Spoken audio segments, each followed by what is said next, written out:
to the plains of Auburn. It's LSU and Auburn in the annual Tiger Bowl. Let's go!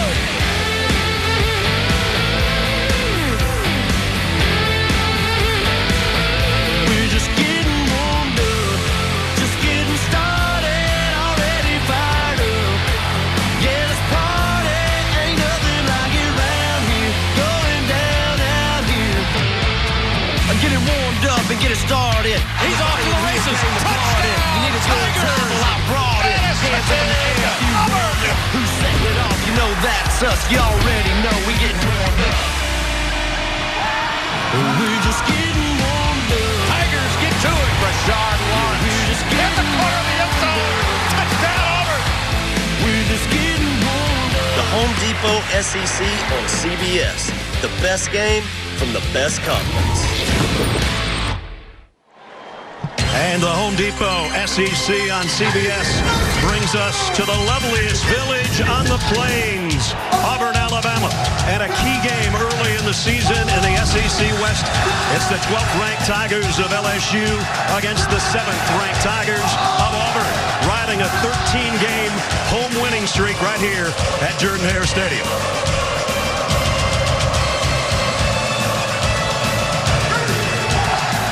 88,000 of our best friends along with us. Welcome, everybody. I'm Brad Nessler along with Gary Danielson. Partner, last week in Columbia, we set a key game in the SEC East. Here in Week 3, it's a key game in the SEC West, and Gus Malzahn said it best to us yesterday. He told his players, this is where the road starts. Yeah. You know, I always get a chuckle out of this game. We've done this game. I love doing this game. It's one of those bring your big boy pants games, you know? I mean, these guys came to these schools to play physical football. They're going to get it today. Jarrett Stidham had arguably his worst game of the year at LSU last year, but since that, he's been spectacular. One of the best quarterbacks we have in college football because of what he went through a year ago. Yes, this game tested him, but he got better, and now he's comfortable. He's making all the plays. He knows the offense. He's got a lot of skill around him, and he's also comfortable knowing that if he has to punt the ball, he's got some monsters to help him on that defense. They're all over there. This defensive line is one of the best in all of college football, bar none, and one of the dominating defenses that we have in the game today. We called them the monsters of the plains when we were talking to some of them yesterday. The Bayou Tigers got a pretty good front, too, though. They do. It's a little different, though. They've got their talent at 3 different levels. Start off at the first level. Rashard Lawrence, he was just played with such passion in this game a year ago. Devin White might be one of the best linebackers in the SEC. And in the back, the All-American corner, Greedy Williams. Each level has got a star. But they also got a new quarterback in Joe Burrow, the transfer from Ohio State. He's had some success against Miami, but his first start on the road will test him. He's never been in a place like this, I can tell you that much.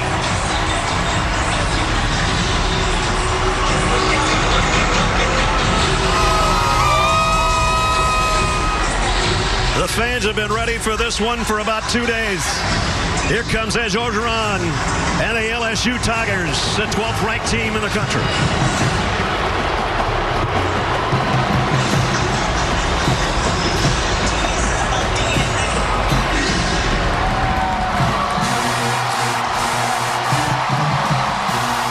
And the Tigers in burnt orange and navy. The home team, the number 7 ranked Tigers of Auburn.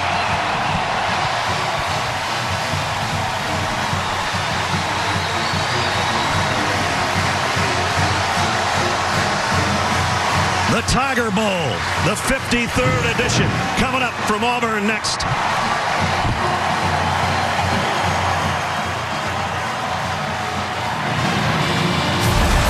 The Home Depot SEC on CBS is sponsored by New York Life,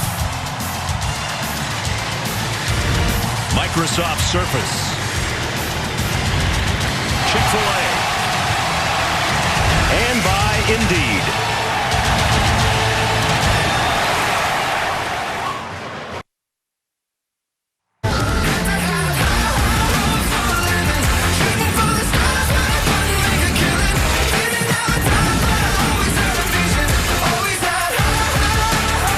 Before kickoff between a whole ambush of Tigers.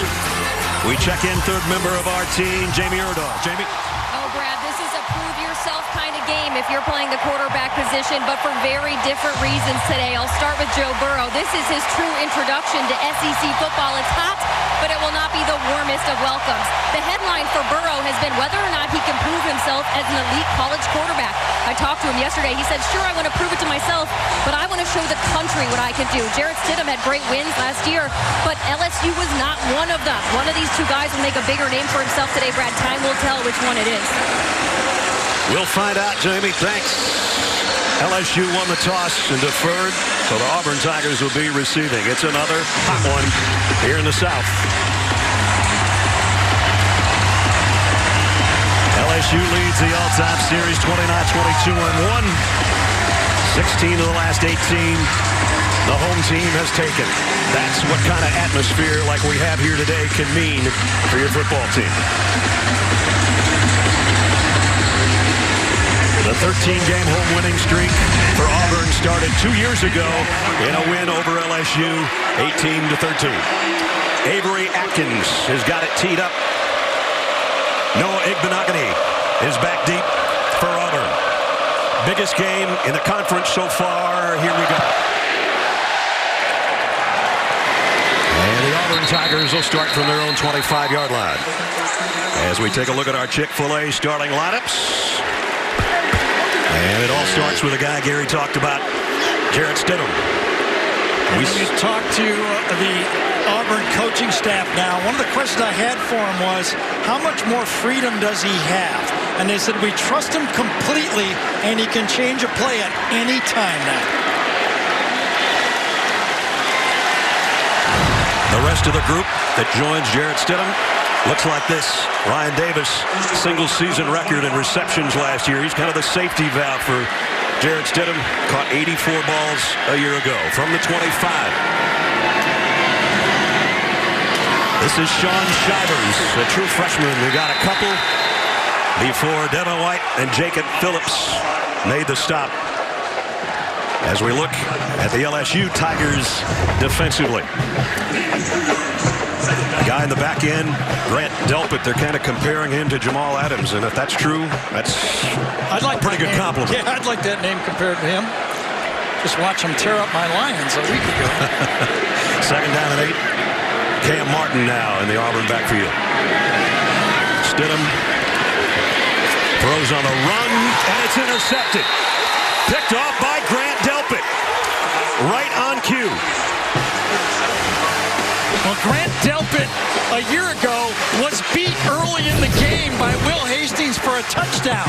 But this time, he stays with the play and makes the play. A rollout, and when he feels the rollout, look at the receiver squats and Delpit does not. Jarrett Stidham's first interception of the season, and it comes on his first pass at home here today. Well, this gives Joe Burrow a really good spot to start at the 34-yard line.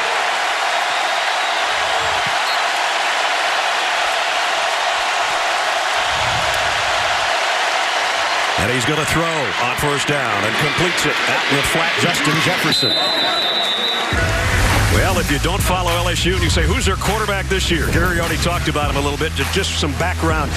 Mr. Ohio's football award 4 years ago. Comes from a football family. A redshirt year, then 2 seasons at Ohio State. Didn't win the starting job. Graduated, transferred here. Here's his moment. Going to try to throw a screen, and he got it swatted back in his face by Deshaun Davis. And Deshaun better be careful he doesn't get a taunting penalty. They're going to overlook it early, but yes. Davis attacking the quarterback. Kevin Steele, the defensive coordinator for Auburn with this plus territory, brings the linebackers. And the veteran Davis knocks it down. There's the talking Gary was mentioning following the play. Third down at 4. 4 wideouts for Burrow. Fires a slant complete, first down. Jonathan Giles with a catch, and that quiets the crowd. Well, those are the plays, the third down plays against this defense, if you keep them in this third and medium, if you're LSU, you've got to love your chances. That way you can take a three-step drop, neutralize that pass rush, and complete those balls. The third down's been killing them the first 2 weeks of the season, 26% coming in. But a big one there to keep the drive alive following the interception. Two tight end set. Nick Brosette on the carry. And let's take a look at the Chick-fil-A LSU offense. And the guy that just carried the ball will sort of highlight because he's waited around behind the Fournettes and the Geises of the world. And now Nick Brosette's got his chance in 2 games, 200-yard plus outings. And he's got a couple of yards on that last one. Well, Brosette answered one of the questions this year for LSU in the offseason is, would we find somebody to run the ball? So far they have. So LSU in Auburn's red zone. Brosette trying to follow his blockers. That tough Auburn defense, though, only gave him about 2 before he's dropped. And it'll bring up another third down as we look at Auburn's defense. Gary talked about that front group is as good as any. And Daniel Thomas already a couple interceptions and a touchdown return on an interception. Fill in that back end where Trey Matthews and those guys used to be. Same type of call. Third and medium. Last time, Auburn only rushed 4, and he was able to get it off. Will they be more aggressive and bring more than 4 this time? Jarrett Stidham walking that sideline saying, come on, defense, help me out. Might have been a false start. There's the flag. Looked like the right side of LSU's line jumped. False start. 76, offense. 5-yard penalty. Third down. Austin DeCulis, who is starting at right tackle today for Ja'Cory Savage, who's out with an injury. He's the guy that jumped. Right there is the guy, and yes, McGee was the starter for the first game, and DeCulis is in there, and he'll have his hands full. This isn't a game you like to have your first start at right tackle. No. Third and long now. Burrow. Pressure coming. Got it right down the middle again. Justin Jefferson. And another first down. And what a delivery. And plenty of time to throw the ball. Clear out. 2 inside receivers clear out. You're going to clear out, you clear out, and come right behind him for a perfect square. And all the quarterbacks love that square in throw. And you got it. Actually, only one guy went deep. The other one went to the flat. But same idea. Clear it out. Get the square in behind it. Got 15 on 3rd and 11. Now it's 1st and goal. And what a well-thrown ball. He was able to step into that throw. Burrow was. 1st and goal at the Auburn 8. Brosette hit. Drop for a loss by Deshaun Davis, the middle linebacker. Yeah, we talked in the open that Stidham had the luxury of having a defense that could cover up a couple mistakes. Well, he's hoping for a field goal here after an interception early on his first throw of the day.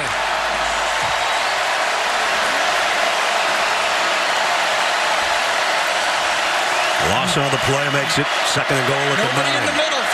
Man to man. He's going to keep it. Burrow tried to stiff arm, got it, and he's close, down to the 1-yard line. It's funny as a lot of the talk in the articles was about Joe Burrow sliding, and he said he had a conversation with the head coach about, being smart.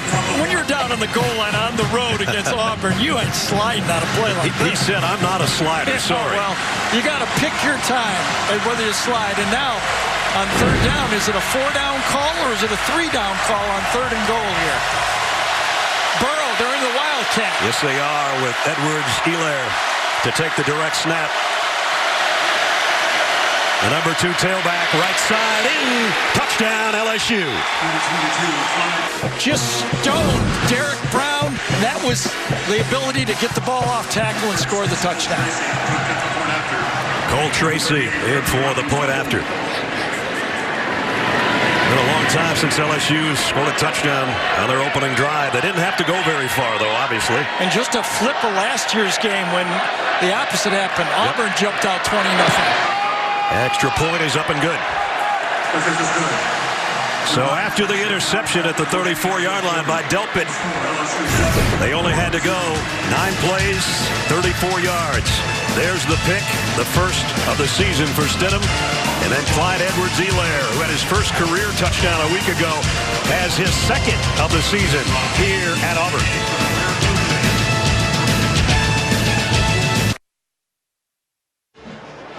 Now, with Florence in our midst all week long, we'd like to remind you, please help those affected by natural disasters like Hurricane Florence.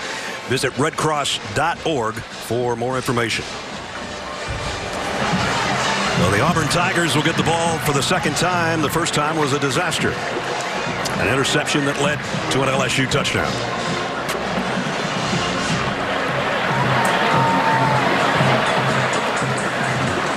Great start on the road to take the crowd out of it a little bit, too.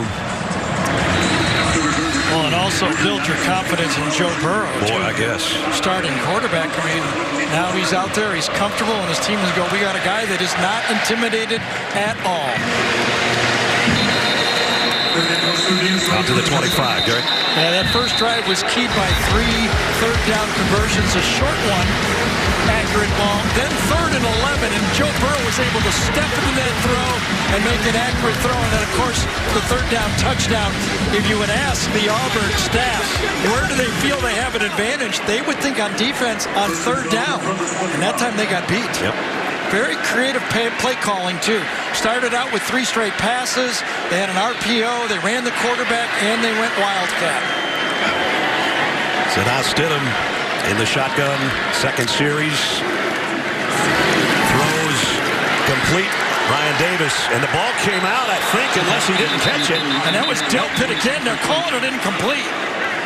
But Delpit again reads the play. A lot of these wide receiver screens, and I'll tell you, look at how aggressive LSU, they switch on the play. Boy, I thought he had the ball. Did he have 2 steps there? Had it behind him. 1, 2, 3. This could be overruled. I'm sure they'll take a look at it. Auburn should snap it. Will the replay official blow it? And I'll tell you, over on the LSU sideline, they're calling timeout to try to see if they can challenge this. LSU. I often wonder why the replay, if I was a replay official, I would never want that to happen. I would look at that as a negative play. Right. If the other team has got to take a timeout to have another look at it, they're saying, I want you to look at it again. Did he have it for 2 steps? Did he control it? Let's see. Well, I don't know from that angle if he had it. I haven't seen anything that doesn't look like he doesn't have the ball to me. You know, the other thing, Gary, his reaction, Davis, that is, after the play, he was scrambling for the ball. I mean, you always want to get out a loose ball. He's got the ball held in his right hand. I don't get it. That was clearly 2 steps. Again, this is all judgment. If I was making the call, I would have called that a fumble. Well, it's not, so it's 2nd and 10. So they avert a disaster there. That's Chandler Cox in motion on 2nd down. And there's a drop ball. Wow. Cam Martin. Now that one was dropped.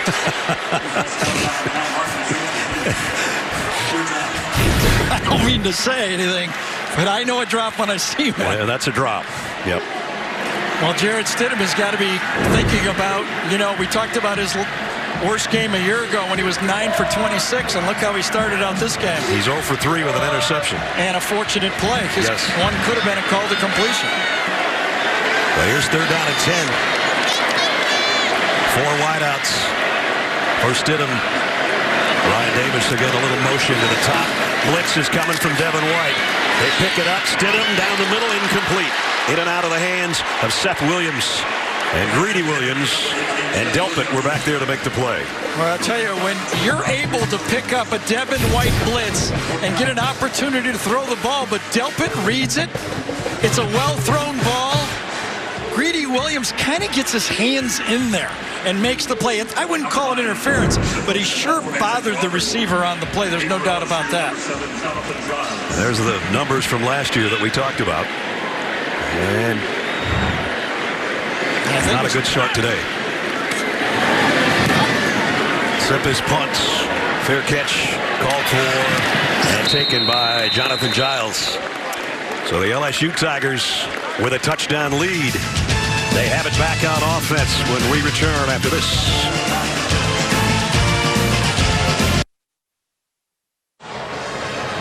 About an hour before we kick in Tuscaloosa next week, we got a fantastic show coming up at 2:30 called Four Sides of the Story of Alabama's national championship last year. Here's a preview. I got the two quarterbacks together and I said, look, we wouldn't be here, Jalen, if it wasn't for you, but we're going to start two in the second half and just see if that brings us a little spark, because I think our team needs it. Coach came up to me, he told me, you're going to start the second half. And I was like, okay, this is my opportunity. Whether you're a Bama fan or not, you don't want to miss this. Four Sides of the Story, Alabama Audible, presented by Mercedes-Benz, airs next Saturday at 2:30 Eastern Time. Yeah, one of the most historic plays in college football history. No doubt. To end that game. So here in the SEC West with 9.5 to go, first quarter, LSU with a touchdown lead. Edwards-Helaire behind Burrow. He fakes it to him, comes up firing deep. Man out there. Did he keep his foot in? Yes, he did. And it was Justin Jefferson again. Play action pass. Starting on first down, and LSU. Oops. Did he have it? Whoa. LSU ran up to the line. They moved the chains, but I don't know. They should. Let's take a look. The field judge said catch. Well, his heel was in. I can't tell if his toe The ruling was on or the field not. in the previous play is a catch inbound. This play is now under video review.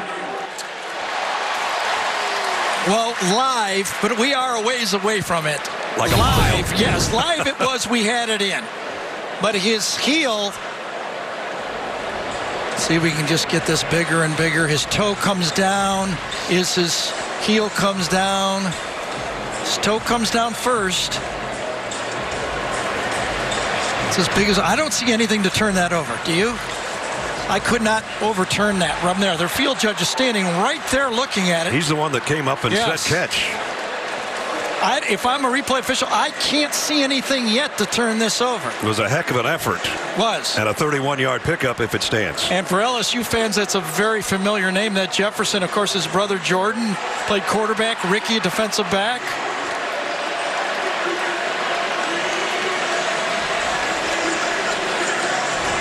You know, it's kind of cool here. He's got like yellow on the back of his shoe, but the front of his shoe is white. After video review, the ruling on the field of catch stands. Yep, First down. I'd have to agree with that. But how aggressive has the play been from Steve Emsinger so far? He's not afraid to let Joe Burrow rip it, is he? Absolutely not. Now, by the way, a perfect throw there could have been a touchdown, but pretty darn good. Yeah, they'll take the 31 yards. Gus still doesn't like it. Gus had a bit worse view than we did. 3 catches for Jefferson already. Yes. For 52 yards. So back in Auburn territory, and there's the quarterback having a good one so far here in the first quarter is Joe Burrow. Auburn showed that they might bring the blitz. They back out of it. And Burrow on play action going deep to the near sideline. Incomplete. Intended for Stephon Sullivan. Igbenogany back there in coverage. Got a kick out of Joe Burrow this week coming into this big game on the road. He was quoted as saying, we're going to have to throw the ball to win. If we can't, we're going to lose. It's pretty simple. It's pretty simple. He's made it look pretty simple so far. Second down at 10.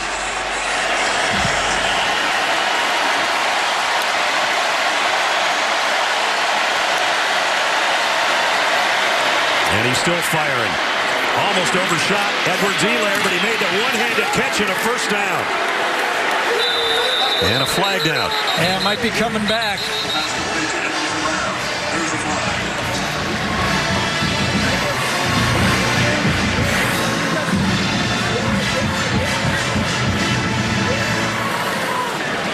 John McDade is our referee.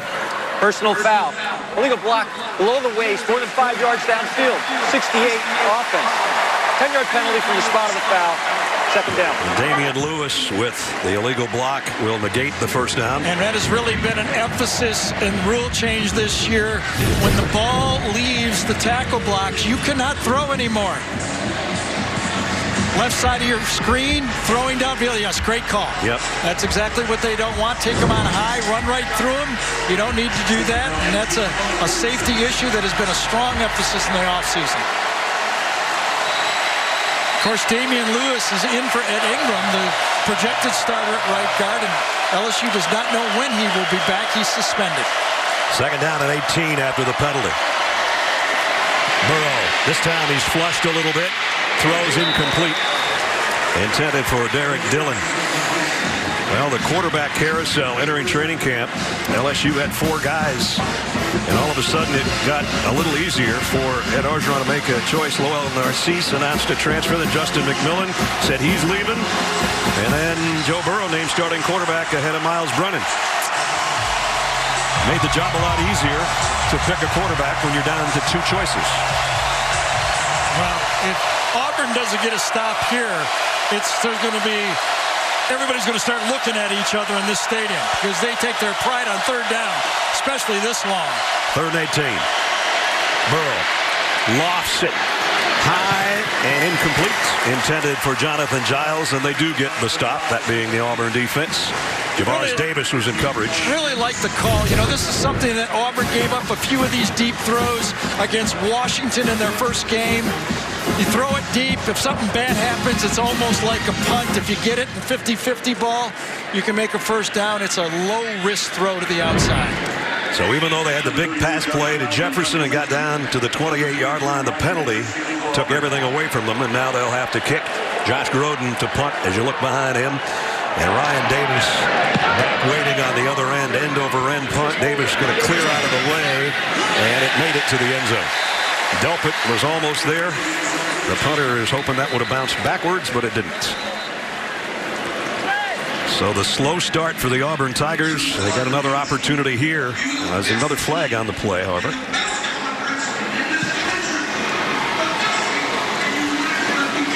Well, you can see who Coach O thinks the flag's on. Yeah, exactly.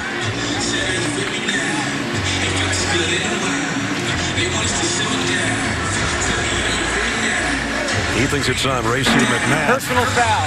An illegal block by number 12 of the return team, blocking his opponent while out of bounds. This penalty will be enforced half the distance to the goal line from the 20-yard line, where it'll be first down. Timeout. Bad enough when you get a penalty in the field of play. It's even worse when you're off the field and get a penalty. 7-0 LSU.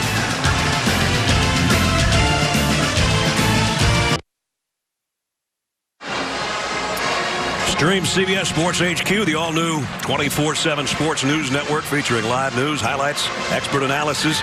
Stream CBS Sports HQ today on all of your connected devices. Each week, you can join Gary on CBS Sports HQ as soon as our game is over. Well, Ness, I got this Zoom gadget, and I want to use it again, okay? To see I like it, yeah. Really. So I could got a Zoom. It's like my iPhone over here, you know? So there it is, right in the middle of the picture there. You know, and when you put the official with an opportunity to make a call, he may make it. So you got to be careful. Guy out of bounds, leave him alone. So with that, Auburn at its own 10-yard line. Well, can Auburn run the ball? Right? I mean, they made a living on running the ball. Well, their first drive, 2 plays interception. The other drive, 3 plays, no yards punt. Here's Stidham. Near his own goal line. Jarrett fires. That one is caught. Darius Slayton. Yeah, now that the flag was thrown, and I'm sure now Greedy Williams, was he holding on to the play?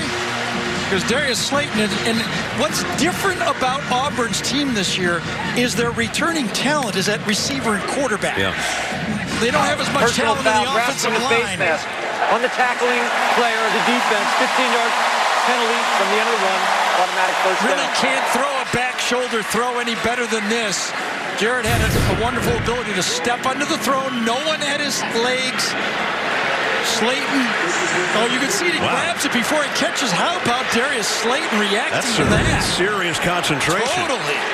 That was before the catch. So Auburn tries to run the ball, and they get a few out of Whitlow. Ed Alexander made the tackle.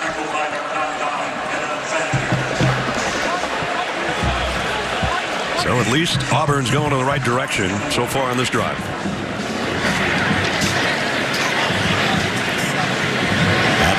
8-yard line, 2nd down and 7. Here comes a blitz again from Devin White. They pick it up again, and Stidham goes the other way for the first down to Anthony Schwartz. So what happens when you return 4 wide receivers? You recruit a freshman that can run like as fast as anyone. You get a crisscross here with these 2 receivers, and all of a sudden in a hurry-up offense, it's hard to show you what happens. Back to the ground, back to Whitlow, and down inside the 20. So you got 4 returning receivers that led Auburn almost to the playoffs, and you go out and recruit a guy that can run like the wind, and you throw him the football. World-class speed. Yep. The 2 defenders on the crisscross bump into each other, and that opens up the easy throw. In the red zone now for the Auburn Tigers. 2nd down and 5. Whitlow right side, and he got 4 of the 5. It'll be 3rd and short. It is interesting. Cam Martin is the leading rusher for Auburn, but it does appear that Jatavius Whitlow is the guy they like. And he's not going to get there. 4th and 1. Devin White, one of the first guys there. Well, there's no power back on this football team. There's no Kerryon Johnson. Late in the game a year ago, on a 4.5-yard, Gus Malzahn went field goal. Excuse me, he went punt. Thought he could keep LSU deep in their zone. It didn't work out. Looks like they're going to go for it now. His players on the field said, "Coach, let's go." He sends in a new troop, and they will go on 4th and 1. They're not going to get there. Not even close. Whitlow swarmed under by Devin White and Michael Divinity. There's nobody better at hitting the hole and timing out the snap than Devin White, the All-American middle linebacker. This guy is a Reuben Foster fast. Remember the result of the All-American play is the linebacker offense for being Alabama. stopped short of the line to gain, turning the ball over on down. After the play, unsportsmanlike conduct on the defense. 15 corrections. Penalties half the distance to the goal line. First down. It'll be a timeout. Dead ball foul. Must have been taunting after the play by LSU. But what they call that is a backdoor linebacker gap play. The lineman pulls, and no one's better at reading it that fast and getting into the backfield. Preseason All-American showing us why Devin White gets the ball back to his offense. Shield annuities from Bright House Financial allow you to take advantage of growth opportunities with a level of protection in down markets, so you can be less concerned about your retirement savings. Talk with your advisor about Shield annuities from Bright House Financial, established by MetLife. LSU gets the ball back after the penalty, though not a great spot to start inside their own 10. You must account for number 40 in short yardage runs. He reads it quick. When you pull the linebacker, he goes right behind, makes the play, and then he goes Cam Newton. Watch this. Oh, yeah. I don't know if it was called on him, but he went Cam in Cam's house. Well, he wants to be fed. He was fed for 133 tackles last year, which was tops in the conference, and he's causing mayhem at Jordan Hare so far. Hey, you know the way I look at it, if you can't block me and you make that tackle, I got to have the right to do that. I don't even know if it was called on him, but we wanted to show it. They fake the jet sweep, go on the ground to Brosette, and he doesn't get anything, maybe a yard. So as the game settles down, the proof has to be now, can they get some help for Joe Burrow? Yeah. Okay, this Auburn defense coming into the game have only been given up 2.2 yards per rush attempt. So now, yes, they hit you for an early touchdown. They hit a pass on a play-action pass. But I think to win the game, they're going to have to help Joe Burrow out with some run game. And they don't have much of that at all so far. They'll keep trying, though, and this time they've got something working. Brosette, first down, out across the 20 to the 21. So when you run the ball successfully against this defense, you're running the ball against them, as we talked about, future NFL linemen. And that was a great block that time. Brosette trying to cut it outside. He got the corner. He's close to another first down. So back-to-back runs by Nick Brosette. You know, and back-to-back blocks by Damian Lewis, okay? Back-to-back runs, he gets the key block. He pulls on the second one, comes around, seals the edge, and Brissett is able to get inside, then outside to make the play. But Damian Lewis, subbing in for Ed Ingram, back-to-back, makes the block. Under 5 to go, first quarter, first down at the 32. Burrow, deep middle, just overshot his receiver who got leveled. Jonathan Giles took a big shot from Jeremiah Denson back there, incomplete. Man, they're letting Joe Burrow air it out. I don't blame him. Has not thrown an interception on the year. He's making all good decisions. He's throwing the ball accurately. You're going to have to stay balanced. And as Joe predicted, you know, if you give me a chance to step into my throws, here's Joe Burrow in warm-ups, stepping into throws.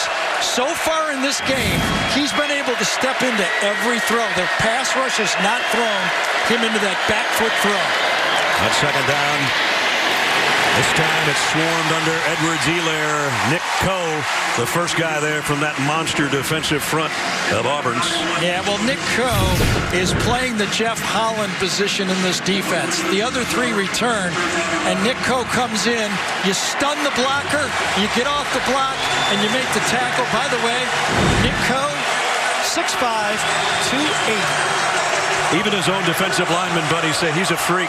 You ever see him with his shirt off? He doesn't look like a defensive lineman. Cow. 3rd and 12. 4 wide out group, empty backfield for Burrow. Here comes the blitz. Burrow steps in again and again delivers. First down throw, D. Anderson.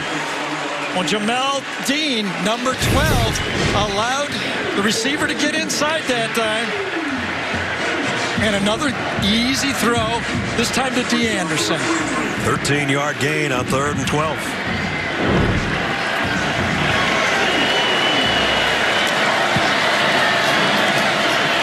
Burrow, this time's in trouble and goes down. That's the first sack of the day for Auburn. You know, for the second straight year, LSU has had to replace 4 out of their top 5 returning receivers. You know, going into the 17 season, it was Dupree and Durrell and Fournette and Jeter, their 4 leading receivers. DJ Shark was the only guy back. Yep. This year, the only returning receiver in the top 5 was their tight end, Morrow. So the young guys are on the road making the plays for LSU. Loss of a yard on the last one. Second down and 11. Dillon in motion, they fake it to him, and that's a face mask and a bad one on Brissett. Yep.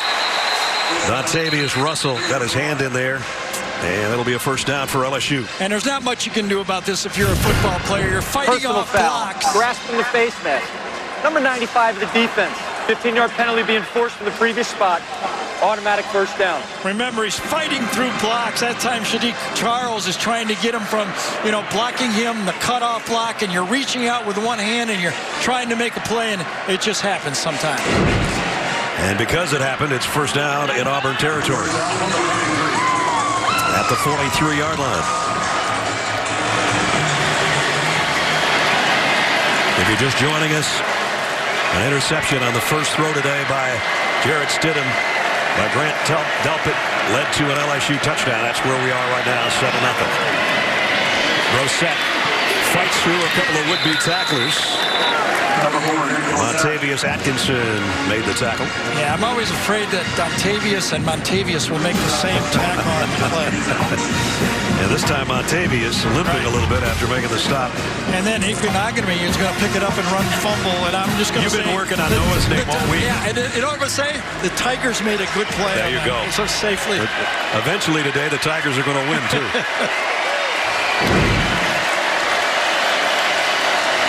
Second down at 8. This time it is a jet sweep and a double reverse. Justin Jefferson got to the edge before he's knocked out of bounds. He ran a long ways, didn't get a first down. Andrew Williams, a guy down for Auburn. Well, Joe Burrow has not only brought, you know, a coach's attitude, not making mental mistakes, but also toughness. He stays in on the play, and he waves just enough and allows Jefferson to get around the corner. Nice vertical on that LSU guy on the sideline. And that was Wantavius Johnson that he was like, no, I don't know if it was, but there's another Wantavius there somewhere. Well, here's another third down, a big one for the Auburn defense. And it's at the edge of a long field goal of what you're thinking to call plays here. Exactly. It'd be about a 53, 54-yarder. Going to be a wildcat, Gary. Edwards-Helaire.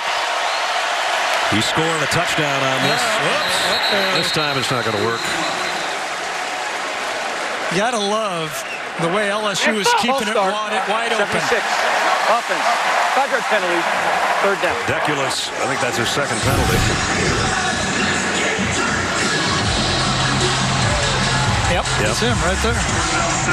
Again, he's playing right tackle when he's not normally a starter. And the guy's 6'5", 280 across from him, too.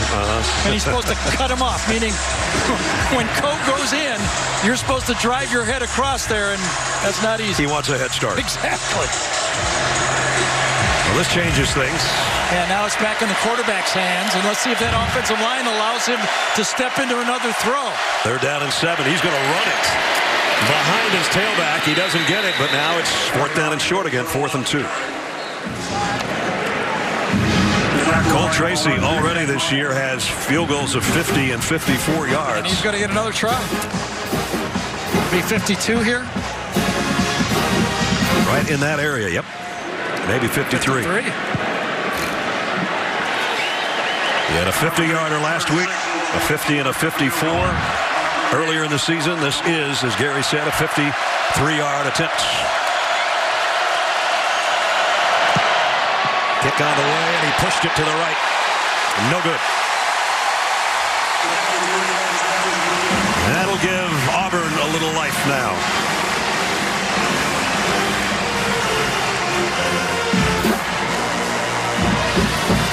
With 29 seconds remaining in the quarter. And it gives them better field position to start the line of scrimmage at the 35-yard line.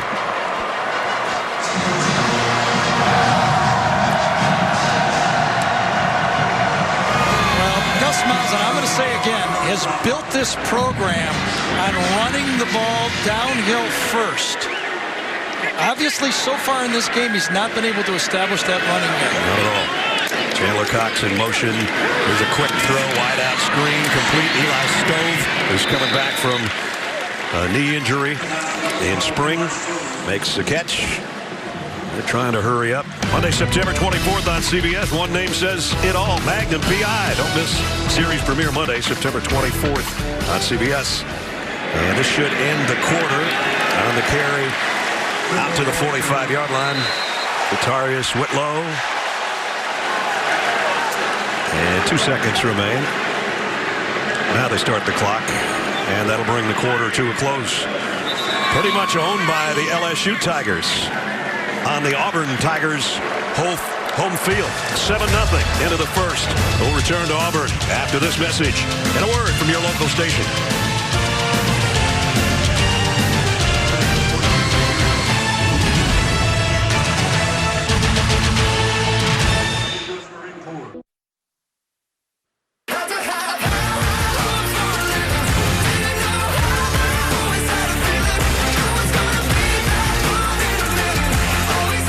Some of the sights from pregame here in Auburn, Alabama.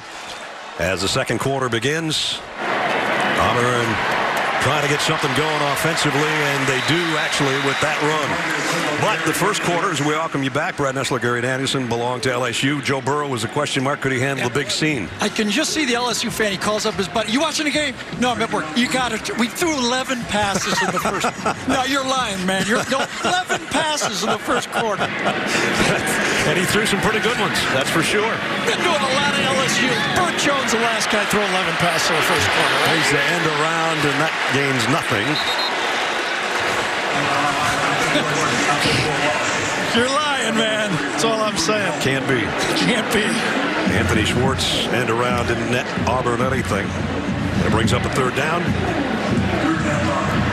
I tell you, Dave Aranda is one aggressive defensive coordinator. Those guys up front for LSU take on blocks, and he's got his linebackers and safeties running full speed. They're going to have to figure out some play-action passes to slow him down. Figure out a way to stay away from number 40. Yeah. 3rd and 10. Hastings in the slot. Steady. Look out. Down he goes. And a flag as well. Andre Anthony with the sack, but let's see what the flag's about. One of those linebackers. A holding to boot didn't help. He held and it didn't work anyway. There's Aranda. Yeah, he's highest paid defensive coordinator all of college football. And today, so far, he's earning it. Underpaid, yes.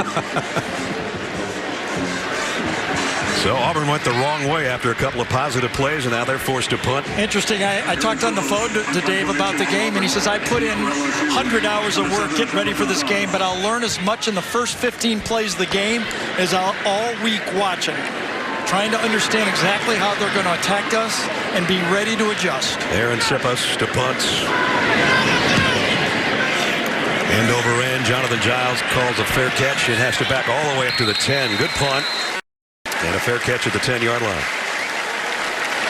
So LSU doing it on defense. Getting the ball back to their offense when we return.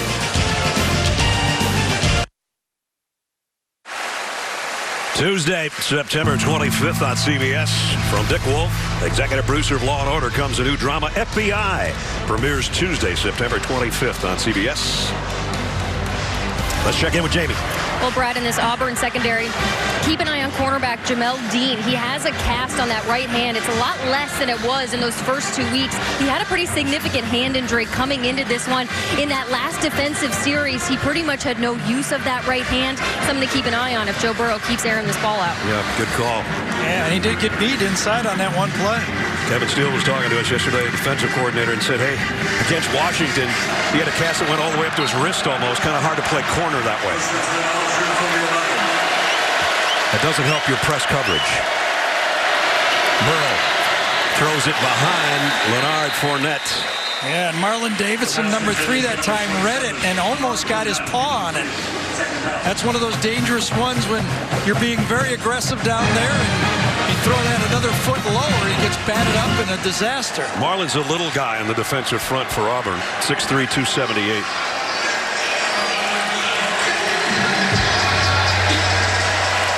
Second and 10. Clyde Edwards-Helaire back in the backfield with Burrow. He'll get the handle, sweeping the right side.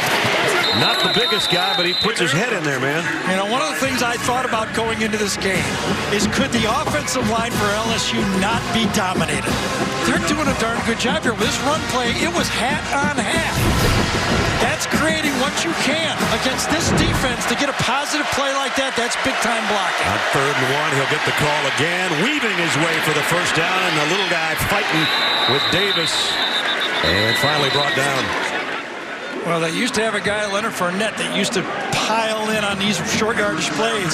But Helaire, that time, Helaire, it was, as Brad called it, just kind of moving inside, jumping inside, back inside, and then making the first down. Big first down coming out of your own end zone.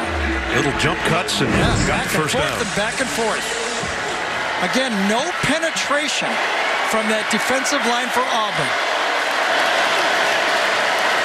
At the 22, first down, play fake, Burrow sets his feet, fires deep right sideline, got his man all alone, Justin Jefferson with another catch. And that's his 4th of the first half. Very similar to the play action pass when he got his toe down. Watch the stop and go on this play. Stop and then go, underthrow, but adjusted to the ball beautifully that time. And you can't stop that one. 33 yards. Edwards-Helaire got a couple on the inside. Igbenogany, who was a receiver last year for Auburn, was in the coverage, and now he knows what it feels like to be a corner out on an island. Yeah, right. On an underthrown ball. It's the toughest play for a defensive back to handle. Gotta feel great. Now, you must have had a few underthrows in your day, didn't you? Yeah, that turned when I was trying to overthrow.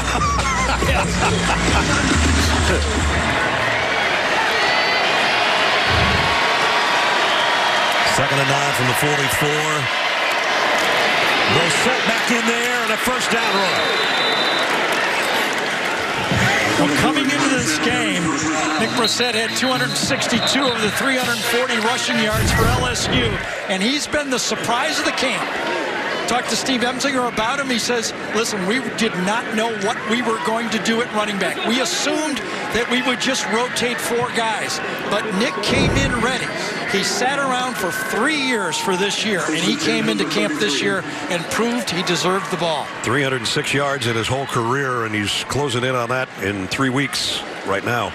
The injured player was Garrett Brumfield, the left guard, who went out, got tangled up trying to get a block.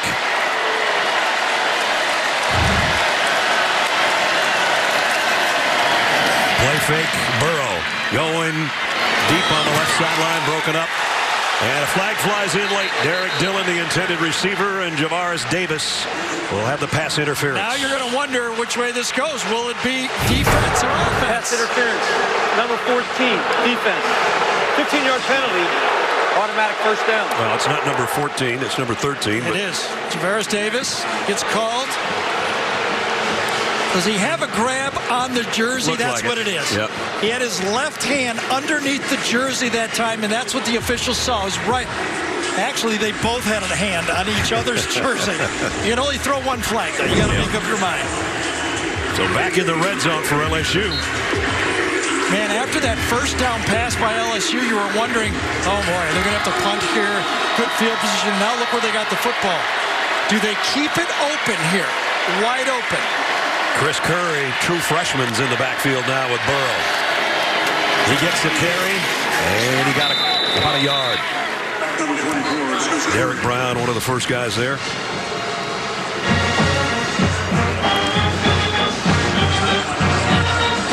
Hasn't been a lot to cheer about for the Auburn fans. It's been LSU on the road here in the first half, controlling the football game.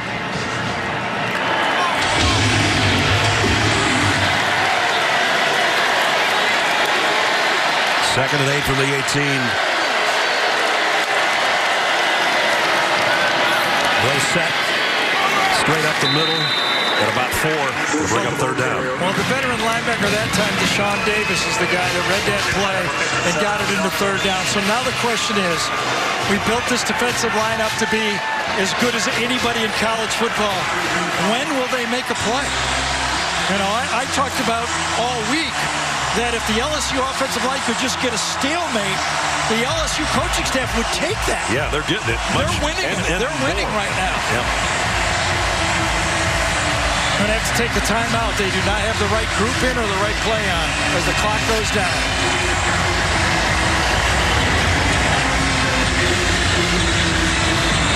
So 9:31 remaining in the first half. Big play coming up for both groups of Tigers when we come back.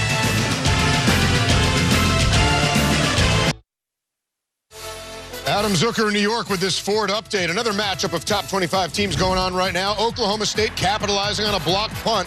Taylor Cornelius going in for 6, and Oklahoma State up 7 on Boise State right now in Stillwater. As we go back to Ness, Gary, and Jamie. All right, Zook, thanks. Here, LSU with a 7-0 lead. Kevin Steele's defense for Auburn has only been able to get 2 third-down stops against LSU today. The Tigers from Baton Rouge are 5 out of 7 on third-down conversions. They've got a big one here. And what do? Do you blitz? It's going to be a quick throw. So if you bring the house, you assume it's going to be a shotgun snap, a 3-step drop, and they're going to let it go. Or do you drop back and hope that your defensive line can finally make a play? Interesting call for Kevin here. I don't see, he has not brought the house enough. The one time he brought the linebackers, he got the sack. Right. I think he's got to bring them here. 6'7", Sullivan is over here. Third down and 5. Morrow, the tight end in motion. They're going to keep it on the ground. Brissett, he's about a yard shy. 4th down. Boy, did they commit to going 4-down territory here? It looks like it. Are you really not going to kick a field goal? Here comes some extra tight end help. With that call, they were thinking 4 down all the way here. I'm surprised. It's more than a yard, too. And they're going to go Wildcat again.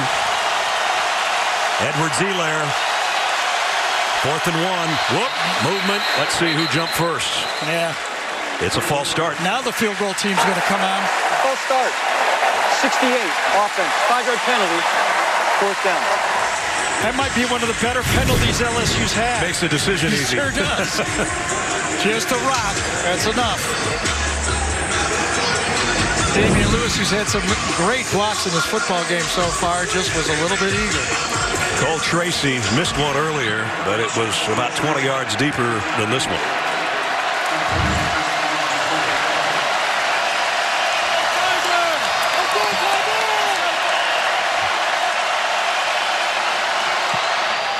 And this time he's got it. 3 more tacked on for LSU. 10-0 lead on the road.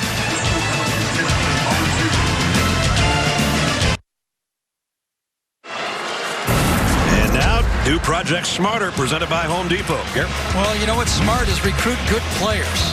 And Devin White was recruited as a running back for LSU, and he's got the whole package. He's fast, he's aggressive, he's strong, and he plays smart football. He is clearly an All-American linebacker, and he is showing you why in this football game. More on him with Jamie. We've seen it already today, Brad. Absolutely lethal on defense, and he credits his D coordinator, Dave Aranda, for really teaching him how to break down a play. He told me this week that he watches film so much that he tests himself on an upcoming opponent. He can pause a play, look at it, and tell himself the 3 top run and pass plays that are about to happen. He is known for his anticipation on defense, and that's what makes him tough. And that's what makes him smarter as well. And we saw it already. He anticipated that short yardage play and came in the back door and made the play. He had 15 tackles in this game a year ago in Baton Rouge, and he's en route to one of those kind of days again. Coming up in about 8.5 minutes, the Geico halftime report. Adam, Rick, and BJ will have all the highlights from earlier games, talk about this first half, and a look ahead to what's yet to come. This Auburn offense has to help their defense. They've only run 17 plays in the game. LSU 34. It's hot out there. They've been balanced, but balance doesn't do you any good if you don't get yards. Yeah. They're not the same team. They're more perimeter-oriented with a throwing quarterback. What does Gus do? Chandler Cox in motion now sets up in the backfield as Cam Martin gets the carry. And Cam got about 4. Number 9, Cam Martin on the carry. Michael Divinity made the stop. You know what's happening up there is Rashard Lawrence and Fehoko, number 91, Braden Fehoko, the 2 defensive tackles, are just stymieing the offensive line and allowing the linebackers, Devin White namely, to make all the plays. Nobody's touching him. Nothing there for Cam Martin that time. Rashard Lawrence, the first guy there. And remember, this Gus Malzahn offense was built on having a running quarterback. Cam Newton, Nick Marshall, Jarrett Stidham grew into the offense last year, but they turned it over to Kerryon Johnson was their running attack. Right now they don't have any running attack. Kerryon Johnson, who was the SEC Player of the Year last year, now with the Detroit Lions in the NFL.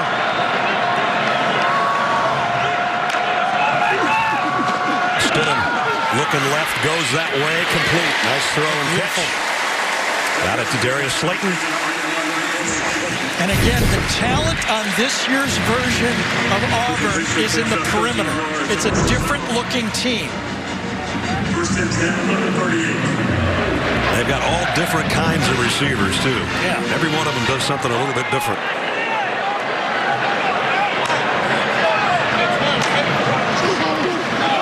Play action. Stidham down the middle, on the run, complete.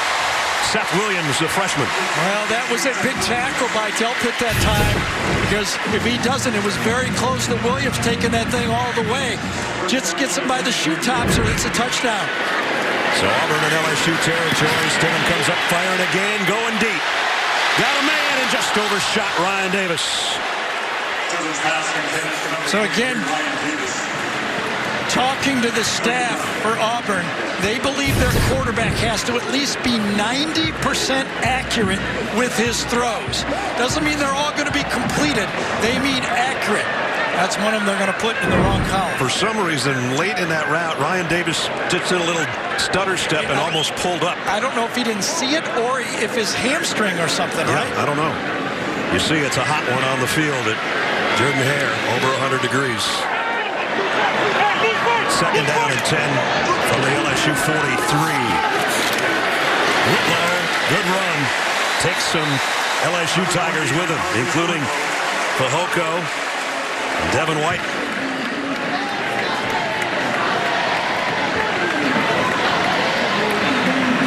Biggest third down of the afternoon for Auburn.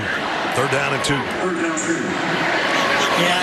I got to believe they'll go for it if they don't make it, though.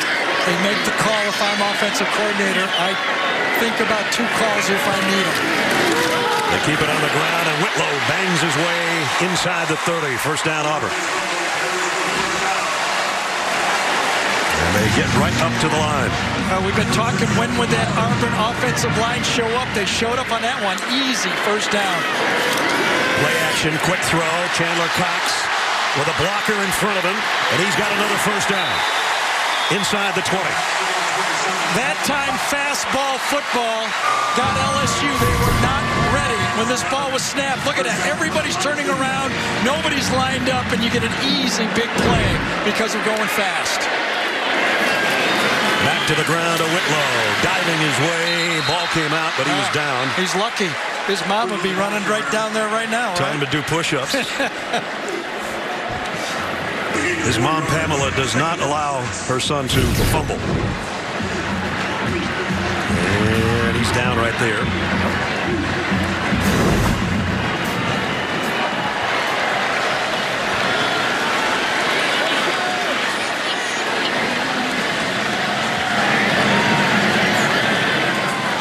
Davis in motion, sets up in the backfield. Stidham down the middle, broken up. Incomplete. There's the flag. I think it was on Kerry Vincent. That'll be an automatic first down. Watch this, how tough it is to play defense. In college football on the RPO. Number 5, defense. Penalty places the ball at the spot of the foul. Automatic first down. Watch Marquel Harrell right there, number 77. He will be a good 4 or 5 yards downfield when that ball is thrown. That's the difference. NFL, you're only allowed 1 yard on the play. Got everything going on when you're going against this offense. First and goal, Auburn at the 6. Long delayed handoff to Whitlow, touchdown.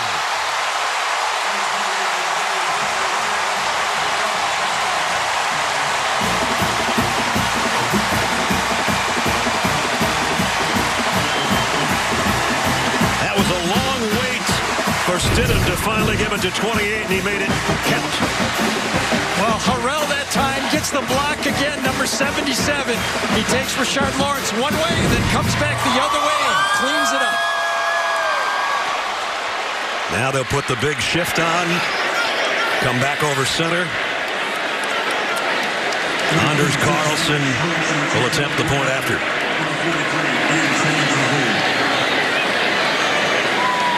Finally something for the Auburn fans to cheer about at the 5-minute mark. Extra point is good. One more look at Harrell that time. Watch his block in the middle of the play.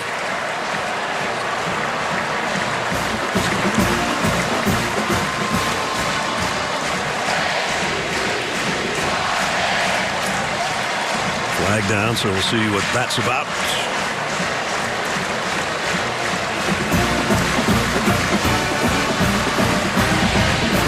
I'm dying to show you the block. I'm just waiting right here. So am I.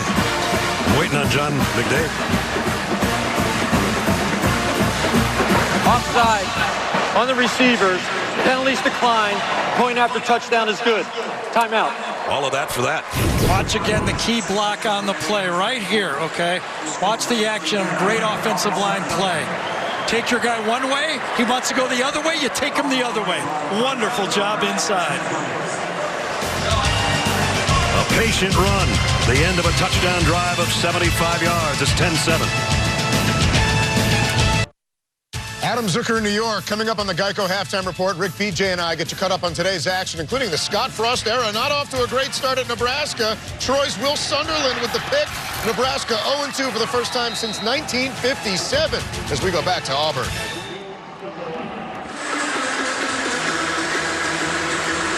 Well, a look from our Chick-fil-A pylon cam of head linesman Gary J-Rowe.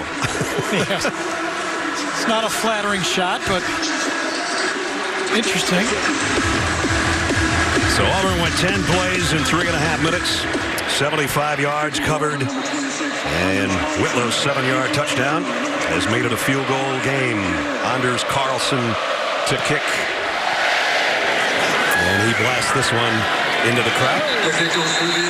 Big drive, obviously, for Auburn to get back in the football game. 10 plays, 3 key plays, though. The 3rd and 6th throw to the sideline to Slayton. Then the hurry-up pass to Chandler Cox that caught LSU off balance, and then Whitlow takes it in on the 7-yard run with the good blocking up front. So that is the drive, and it also allowed that defense for Auburn to get a blow here. Yes. No kidding. First 4 drives didn't do much at all. The last one put them right back in the thick of this. And now their defense would love to get a stop and maybe give it back to the Auburn offense. Burrow, quick throw out. Jonathan Giles, did he just drop the ball? That was really a heads-up play by Burrows that time. You could see the play was going to go right to that play that time to Giles that time. He called him over because he knew the motion would take too long to get him there and risk having a delay a game. So he called him over, lined him up, and snapped it. Those are the little plays that coaches, like a Jake Fromm makes at Georgia, that the coaches just love. Keep you out of those penalties. Burrow, slant, broken up. Nice play. Jamel Dean, not bad for a guy with a cast on his hand.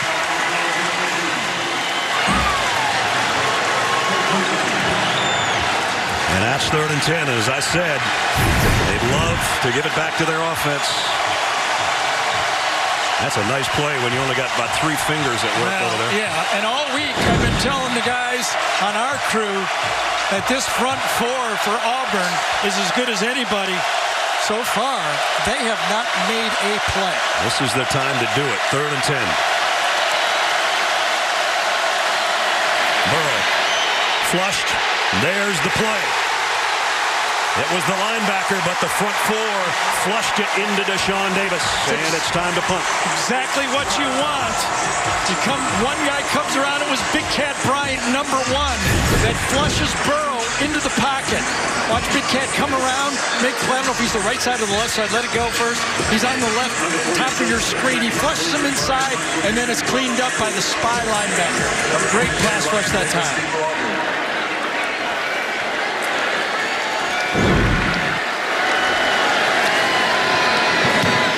Rosenberg's punt. Ryan Davis at the 29 made a one-man miss up, and he tripped himself up. I think he knew he had something working there. I got a little too excited, but Auburn's got it back with 4:09 remaining in the half. Tonight, 10:30 Eastern on CBS Sports Network. Herm Edwards and the 23rd-ranked Arizona State Sun Devils paying a visit to the Mountain West to battle the San Diego State Aztecs on the 24-hour home of CBS Sports. Carter Blackburn, Aaron Taylor, John Schrippen. They'll be there to bring it to you. And how about Herm? 2-0, man. I know. Hey, you don't forget how to coach, right? I mean, you don't forget football. What's his line? You play to win. Yeah, well, I mean, he was in TV for a while. I guess it doesn't dumb you down that much. I still look at us. Yeah, exactly. First down, Auburn at the 34. Devin White thinking about a blitz. Here he comes. Stidham's going to roll away from the pressure. And now he's going to keep it. No. Yes, he is. Got a couple and got out of bounds. That was a good matchup that time by that LSU secondary. Really nowhere to throw the ball. And Stidham does a good job of just teeing it up and giving you no, incomplete pass for 2nd and 10. It's 2nd and 8? Yep. Jared had a horrible start, and he is settled in now. 6 of his last 7.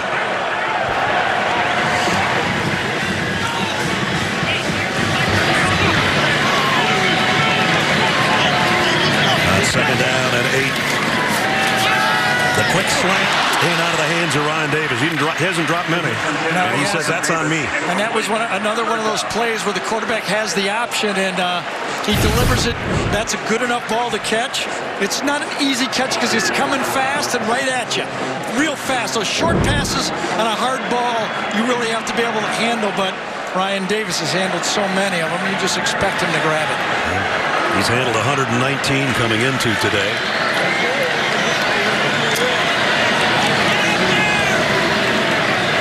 Big 3rd and 8 here. Pressure coming from the backside. Stidham knows it. Buys himself some time, throws back across his body, and is it caught? It was. Holy Moses. And that's John Battle, number 26 for LSU, thought he was going to pick it off. 46 in the defense, contacting the face mask. 15-yard penalty, automatic first down. Well, Wow, they get a first down and 15 more. 15 more. Battle comes across, thinks he's at least going to knock it down, and then a circus catch on the play. Did he have it? There's the face mask. It was on Stidham. He might not have been in. It might have been not even called. Was he in on the catch? I think so. So look at the catch again. There's a lot happening here. Yeah, there is. He makes the catch, then as he's coming the previous down. play is a catch inbound. This play is now under video review.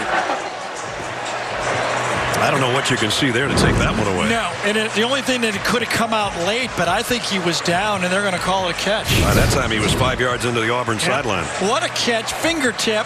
True foot freshman. comes down. Still has the ball. Controls the ball. And then it comes out right at the end of it. Was he down? Was this, the replay official's going to have to overrule the call again on the field? I think he had it. I really do. I think it was dislodged out by Delpit at the end. I'm going to say they're going to call this a good catch. Unbelievable effort by the freshman out of Cottondale, Alabama. Used all of that 6'3" frame and his vertical to go up between two guys. Left foot is obviously in, and then it's a matter of whether he had possession or not. Yeah, I think the end of the play, the ball came dislodged. I think he had his foot, and then he came down. Call on the field was completed pass, so it's up to Gerald Hodges, our replay official. How do you throw one like that, though? I mean, when you when you're throwing it and you let it go, you're glad you got roughed when you let that one go.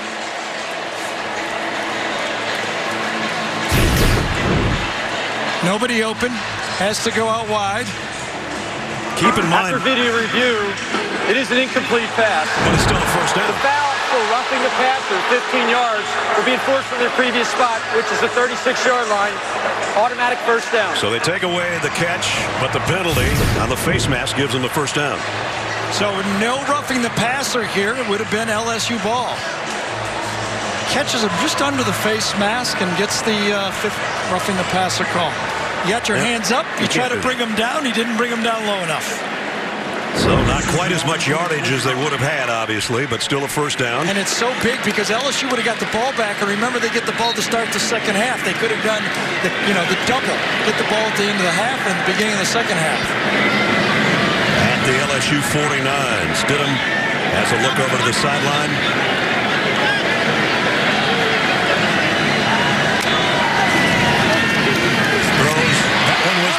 His intended receiver, and this is a catch for Seth Williams, and a beauty again. Well, that's back-to-back wonderful catches. Now, obviously, the first one was disallowed because he didn't control it when he came down, according to the replay official.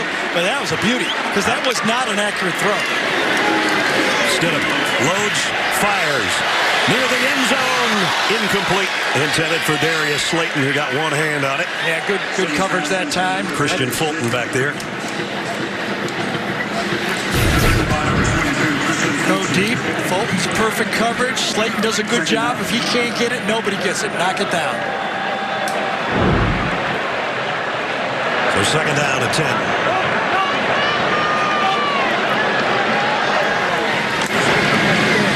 Sean Shivers on the end around. The little fella, great speed.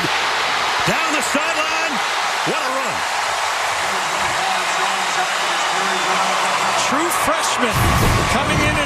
the jet sweep, a staple for the Gus Malzahn offense, and he'll back it up by going hurry up. 21-yard run. And timeout taken by LSU. Yeah, his defense is gassed. No use going into halftime with a timeout on the board. It's too important right here to try to get your gas, hold them to at least a field goal. And where he stepped out, did he step out at the 20? Could they back it up a bit? So he could get a double here. He could slow him down. Yeah. He could get another review of where he stepped out and also rest his defense. So that's what they're looking at here. It's coming right at you right now. Sean Shivers. The hit there still stays in bounds, and now he's out right there. Right at the 20. So look what happened. A good timeout by Coach O. He's going to get it a overrule. He might even get his timeout back if it's overruled, if he challenged it. Chip Lindsey, we were talking to the offensive coordinator yesterday about Shivers, who's 5'7", by the way, 173 pounds. He says the energy and the passion he plays with, and he's got that edge because of his size. He says, but he thinks he's good, which is fine. And he is good. That's Chip on the left side of the Yep. When you're that size and you get recruited to the SEC, you better think you're good. Yep. And he's a fast guy, 10-3 in the 100. He showed that speed on the end around. Video review. The runner stepped out at the 20-yard line. This is where the ball will be placed.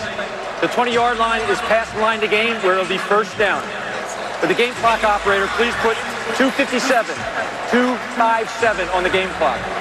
Well, it was, as Brad told you, an impressive run. Great call by Chip. The offensive coordinator caught that LSU defense, breathing heavy a little bit, come with the jet sweep, and forces him out. And that's how you feel when you get a chance to run the ball. Take advantage of it. At the 20. Whitlow back in there now. Chandler Cox in motion. He'll set up on a 1st and 10. Whitlow straight up the middle. Got about 8 more. Tough run again. He's the guy that got the touchdown earlier from 7. He goes for 8 there. Well, if you're an Auburn fan, you are loving the look of this offense now. The question is, can the offensive line do it? And they have that. Whitlow hitting the backfield, spins away. He might have gotten a yard out of that. Amazing. Because Rashard Lawrence was in the backfield that time. Number 90 in this game a year ago played with 2 bad ankles. Look at him make the play here. And Whitlow, as Brad said, might have got a yard on a play. He should have lost 3. You can see the heavy breathing going on that defensive front for LSU. 3rd down and 1 for Auburn as we approach 2 minutes. Sean Shivers, who got him down here, is back in at tailback.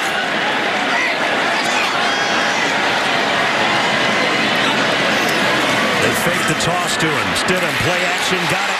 Chandler Cox. 1st down Auburn. 2nd time they've thrown that pass out in the flat to him. Both times 1st down. He's such a valuable player. He picks up all the blitzes. He leads the runs, and he's able to catch the ball. The senior, Chandler Cox. 1st and goal at the 7. Shivers, left side, walking in, touchdown.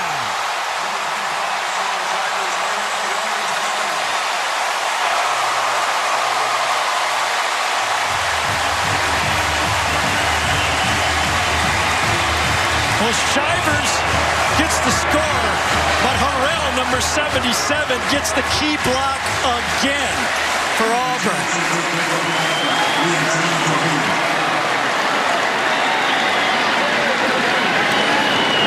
Carlson's extra point. Up and good. What a game you're having if you're Marquella Harrell, number 77. Gets it, pushes it, and makes the play. Get a stop. 66 yards in 9 plays. 14 unanswered for the Auburn Tigers. They take the lead.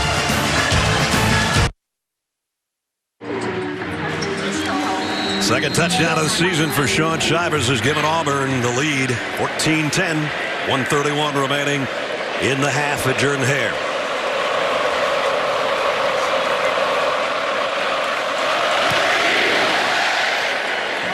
Carlson's kick out of the end zone. They'll bring it out to the 25. Rocket Mortgage by Quicken Loans. brings you today's Scholar athletes. Blake Ferguson, marketing major for LSU, and Jalen Harris for Auburn. Rocket Mortgage by Quicken Loans is showing their commitment to the investment of our future by donating $1,000 to LSU and Auburn's General Scholarship Fund. And that's with about 8.5 minutes to go in the half.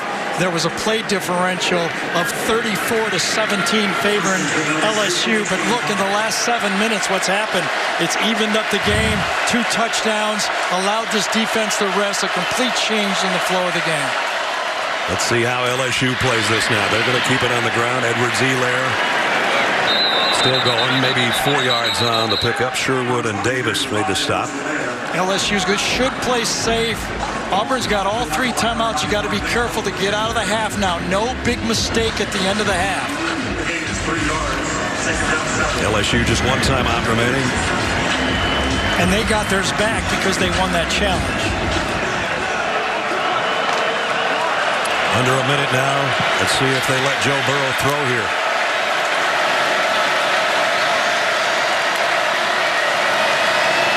Nope. Edwards-Helaire again. Derek Brown brings him down. You can see that Gus Malzahn sees the strategy, can feel that LSU wants to play safe, so he goes with the timeout. Are they out of visors here, by the way? I don't know why he's wearing a cap. Right.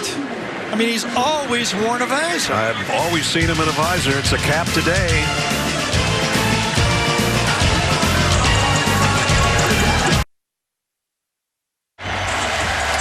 Auburn's timeout, hoping their defense can get a stop here on 3rd down, then call another one and force LSU to give it back to them. Well, if they don't make a 1st down, do they risk throwing the ball? Joe Burrow has not made a mistake this year.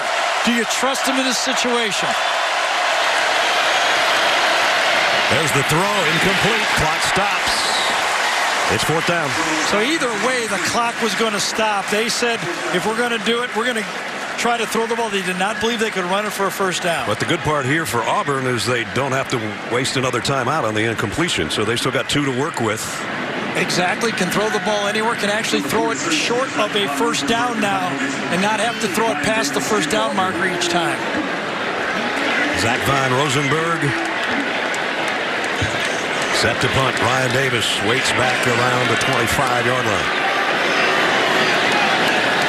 Auburn's going to try to get to the kick. Whoa. They got close. Beautiful. They got the kicker too. Awesome kick. Back to the 12 is Davis. He's not going to get away. I thought maybe they were going to call a penalty roughing the kick, and that's what Von Rosenberg's saying to the referee. What do I have to do to get a flag? But if it would have probably, if called, been running into the kicker, and it would have only been a 5-yarder. Good gamble, I think, by Auburn going after it. Didn't really feel confident that they were. Yeah, I think he came down and was off balance before he fell. Good no call. And I don't think Auburn will take a chance here. Why finish something a half out and make a mistake now? When everything's been going well for the last 7 minutes or so. A great comeback. The whole comeback was changed by the roughing the passer penalty on 3rd down. That led to that last drive. That was the biggest play in that 66-yard drive that gave them the lead. Here's another look.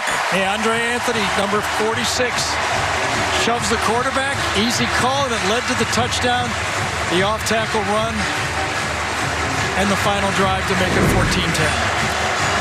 So Auburn goes into the locker room with the lead 14-10 at home. For Jamie's halftime interview with Coach Malzahn, go to Twitter at SEC on CBS. So right now, Geico halftime report. Zook and the guys in New York. Fellas. All right, Ness, Auburn on top now, and coming up on the Geico halftime report, Rick, BJ, and I will show you Nebraska doing something it hasn't done in over 6 decades, and it isn't good after this word from your local station.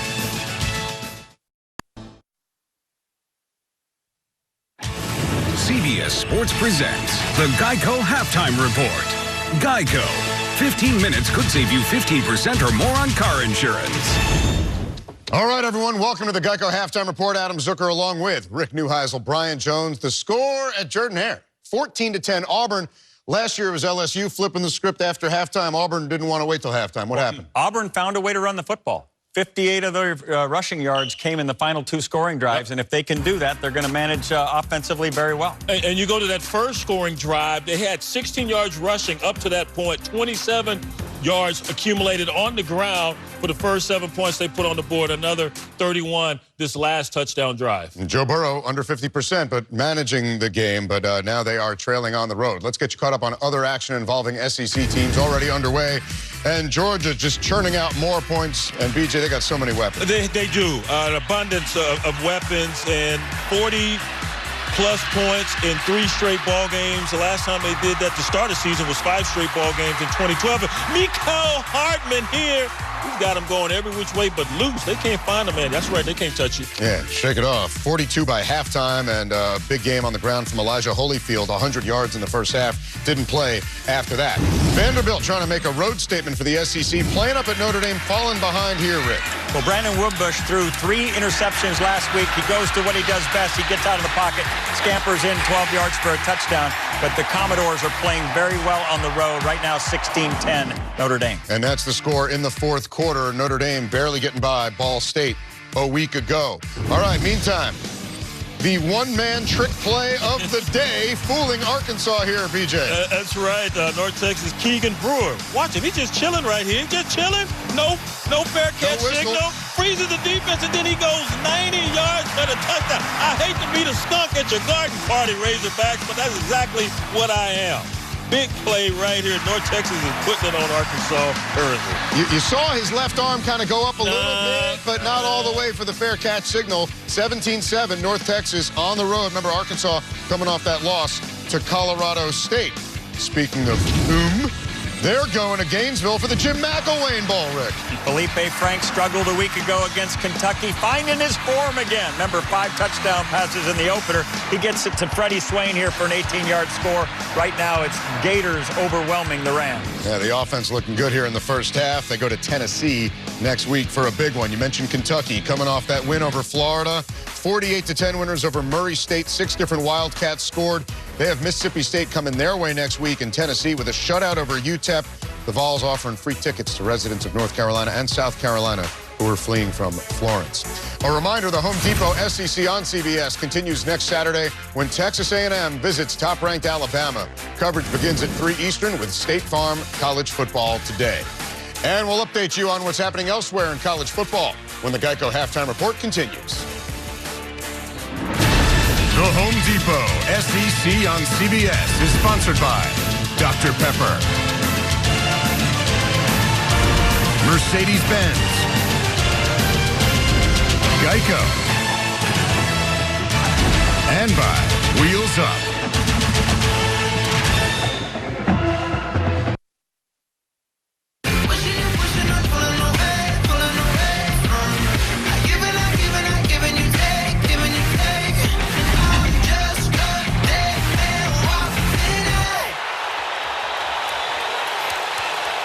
Welcome back to the Geico Halftime Report. A reminder, Navy is in action right now over on CBS Sports Network. And then later tonight, number 23, Arizona State. How about them? Visiting San Diego State, capping a quadruple header as we go back to the scoreboard now with our highlight blitz. Sorry, LSU fans, for this reminder. You know all about what Troy can do on the road. This time they did it at Nebraska. Rick, how? Adrian Martinez not available, their star quarterback. He ran for over 100 yards right here. B.J. Smith gets the touchdown. Andrew Butch, the starter. This is 6th straight home loss for the Huskers. And they're 0-2 for the first time since 1957. Not how they envisioned the launch of the Scott Frost era. Clemson, they've got 2 quarterbacks. Kelly Bryant's one of them, B.J. Yeah, Clemson crash tested last week in College Station versus the Aggies, and Kelly Bryant, one of those quarterbacks, Adam, he crash tested right there in the turf. Chest bruise, that's what they diagnosed him having. He couldn't return to action, but Trevor Lawrence, hey, I got this, dog. I got Justin Ross on my team, zigging and zagging. Yeah, another freshman there receiving it. 38-7, they shook off an early couple turnovers and go to Georgia Tech next, trying to stay among the elite. Wisconsin getting a little test here from BYU, Rick. Kalani Sitake's team wasn't very good last year. They're much better. You see Tanner Mangman to Aliva Hifo, who passes down the field to Maroney. Lalu Pututau. Hey, man, watch your mouth. This is a family show. BYU's doing it on the road. They won at Nebraska 3 years ago, at Michigan State 2 years ago. Tied up right now with the Badgers. Jonathan Taylor, 73 yards on the ground. All right, another meeting of two ranked teams, this one in Stillwater, where they striped the stadium. More importantly, blocked a Boise punt to set up this, BJ. Taylor Cornelius, the new starting quarterback there for Okie State. But this harkens back to an old quarterback there at Okie State, J.W. Walsh. They used to use him and his legs, and 9 carries, 47 yards for Cornelius. Boise State used to scoring more. It's a 17-7 game now in the third quarter. One of the big upsets last year, Oklahoma losing at home to Iowa State. Kyler Murray looking to return the favor on the road, Rick. And he does just that. He finds Marquise Brown here for a 75-yard touchdown. Fellas, 3 touchdown passes for him, 348 yards passing, 77 more on the round. And if you look at the numbers, they're mysteriously close to a guy who played quarterback a year ago who held a big trophy. Baker Mayfield, and they get the win. They've won 17 straight road games, best in the country. Other scores, Penn State all over Kent State, Stanford doing fine without Bryce Love, Michigan opening it up a bit with SMU, and Miami winning at Toledo. And a reminder, the NFL on CBS kicks off tomorrow with doubleheader action. Most will see the Chiefs and Steelers, then the Patriots and Jaguars in an AFC Championship game rematch. It all gets started at noon Eastern with the NFL Today on the home of Super Bowl 53. We thank you for watching the Geico Halftime Report. Coming up, the second half of LSU and Auburn. CBS Sports presents the Geico Halftime Report. Geico. 15 minutes could save you 15% or more on car insurance.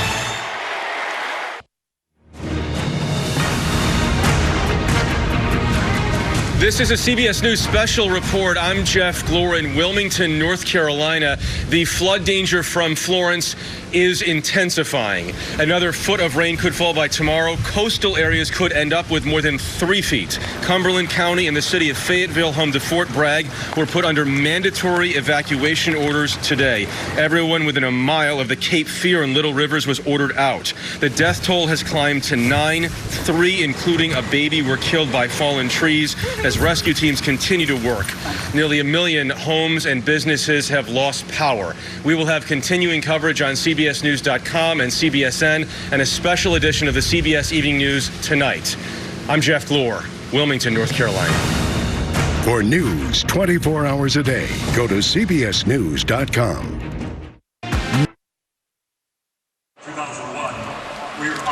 Halftime here at Jordan-Hare Stadium. Auburn holding a 4-point lead over the Tigers of LSU. And now, a taste of tradition presented by Sonic. Here's Jamie. Officer Heather Smith. Brad, Auburn is known as the Plains, and this quaint East Alabama town can thank an 18th century Irish poet for its nickname. That's right, when Oliver Goldsmith scribed The Deserted Village in 1770, he made the first line, "Sweet Auburn, loveliest village of the plain." The name stuck with the folks here, and you might ask why Auburn's mascot is the Tigers. Well, Mr. Goldsmith is to thank for that too. Later in the poem, he writes, "Where crouching tigers wait their hapless prey." Brad, it's Tigers versus the Tigers here on the Plains. It is the Tiger Bowl as you take a look at Aubie with some of the fans. Great first half. SEC West battle. Second half's coming up.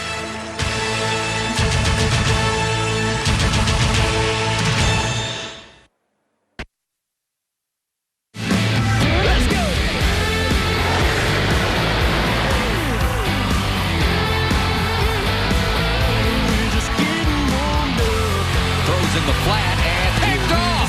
Dives in with the helmet. He's in. Touchdown, Tigers. He's off the Whitlow. Touchdown. Sean Shivers gives Auburn the lead.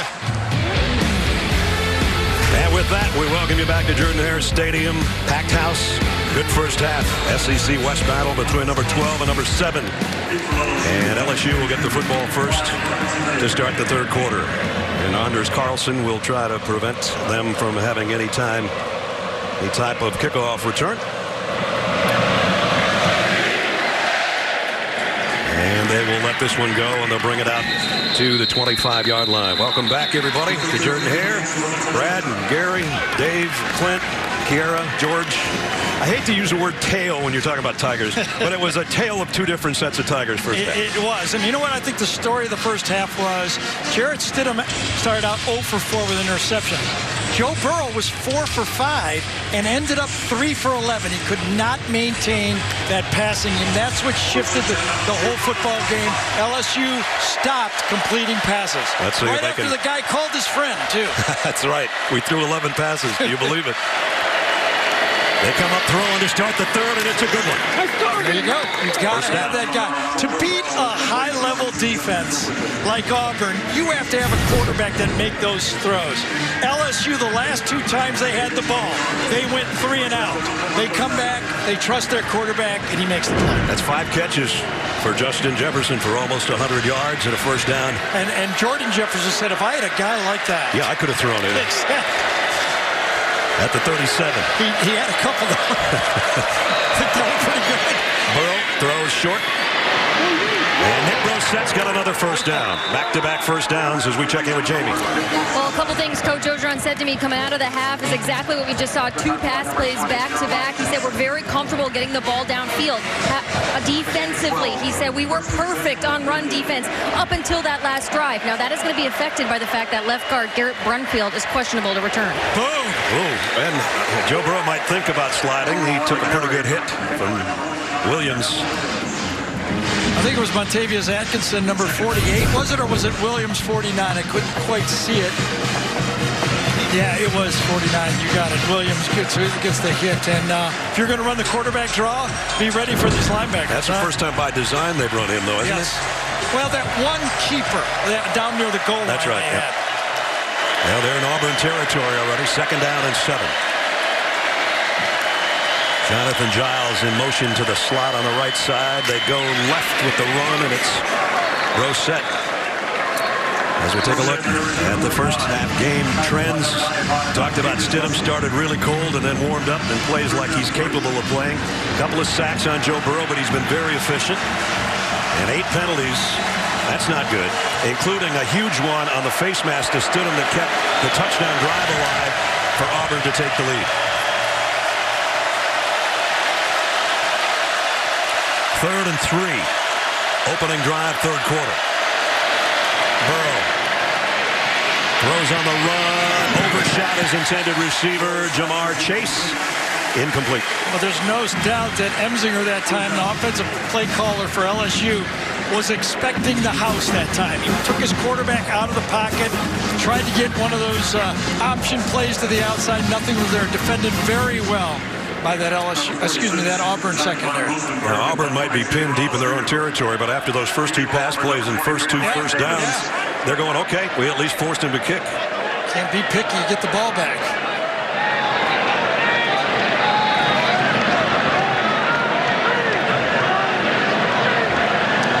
Rosenberg's going to run with it, and now a jump pass, incomplete. My goodness. Intended for Moreau, the tight end.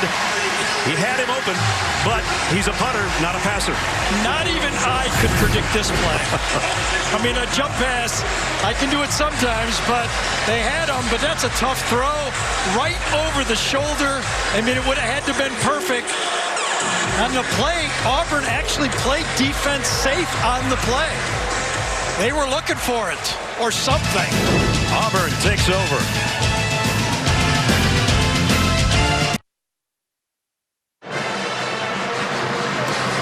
Auburn gets the ball back on downs. We didn't see this one coming, Garrett. No, we didn't. And usually this is an audible type play that the punter looks over to the sideline. You call it looking up. LSU would look over the sideline. Auburn's in a defensive stay. Is any coach signaling? No. Coach Orgeron has his hands on his hips right there. Doesn't really do anything on the play. Play goes. It's defense safe for Auburn, and it was a tough throw. Sort of a shot put of a jump pass. Yeah, the linebackers didn't hit it. It would have had to have been perfect. So Auburn has his best starting field position because of that at the 45-yard line. Quick play fake, quick slant. Brian Davis spins away, keeps his balance, and picks up 8 on a play that could have been stopped for no gain at all. I tell you, Rashard Lawrence that time I thought was going to blow this play up as a quarterback. That's a quick throw. He had to do it with Lawrence hanging all over him on that play. Good delivery that time by Jarrett. And now Whitlow with a first down run. You know, this is the first time, the last 2 drives, the Auburn offense looks like we recognize for the last 4 or 5 years. I mean, where they keep the defense off balance with play calls. And again, it's Whitlow for about 3 more. Jacob Phillips and Fehoko in on the stop. So this is just what the doctor ordered for Auburn. Get a stop on LSU, take over on downs, and move it right back into LSU territory. And Fehoko, who I just spoke of, was in on that last tackle, and he's still on one knee. Fehoko. Yeah, we've seen some big-time jump passes in the SEC in the past, including Tim Tebow on this one, as he actually landed before he let it go. And then Gary called this one last year before Kerryon Johnson threw it in the game we did. This was a little prettier, actually. Well, we were at both of those, to tell you the truth. So, hey, when you're there, it's easier to call the second one. We had an incompletion here today, though. That's 3 of them.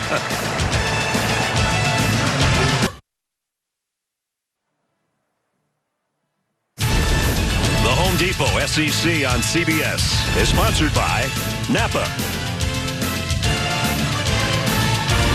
State Farm,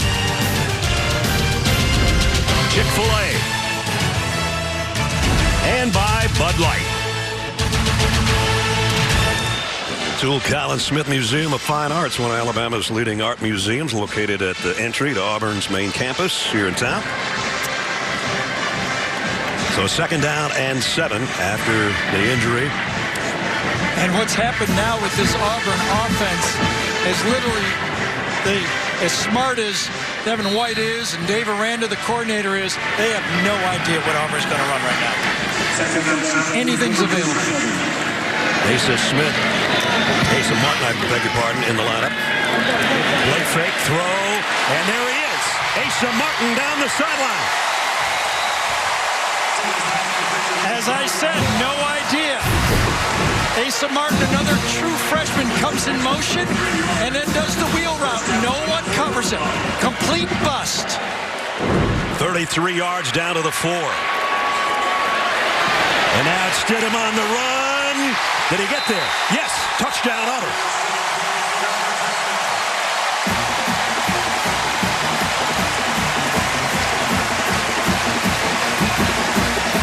When you got a quarterback that can complete passes and Stidham has gotten hot, you rotate your backs. No one knows anywhere where the football's going in. This time the quarterback keeps it 4. Let's see if it's going to be confirmed. That was close. Chick-fil-A is saying yes. Was his elbow down? I don't know. Our pylon cam. They're holding it up. Obviously, they're reviewing it. And they're for video review. Again, the pylon cam will give us another view. Ball's in his left arm, and did his elbow come down before he got across here? There's the block by Slayton. Delpit gets the hit. And it's going to be short. Half yard. Great shot for us from our pylon cam. Could be the difference between a touchdown. I think I'm 0 for 2 here. You think you are? Get one? I didn't want to bring that up to you. Are you with me on this one? Or I not? am with you on this one. His elbow's down right at about the 1 foot line, yep. I think. You know, and 99% of the time, it's no big deal. You're going to score on the next play, but an offsides penalty, a fumbled snap. I mean,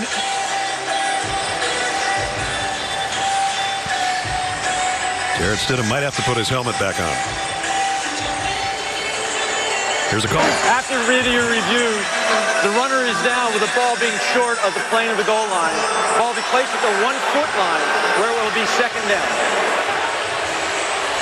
And Jarrett Stidham saying, I took that hit. Please for nothing. Let me score here. Right? So, how about that call, though? Bring in another true freshman football player, Asa Martin, hit him on the swing route. No idea. You cannot scout all the different looks that Auburn gives you in their offense. Whitlow now back in at tailback. And Stidham's up to the top of the screen. So in the Wildcat, Whitlow's got 1 touchdown today already. Will he get another? Not this time. Knocked down at the 4. Delpit again. There you go.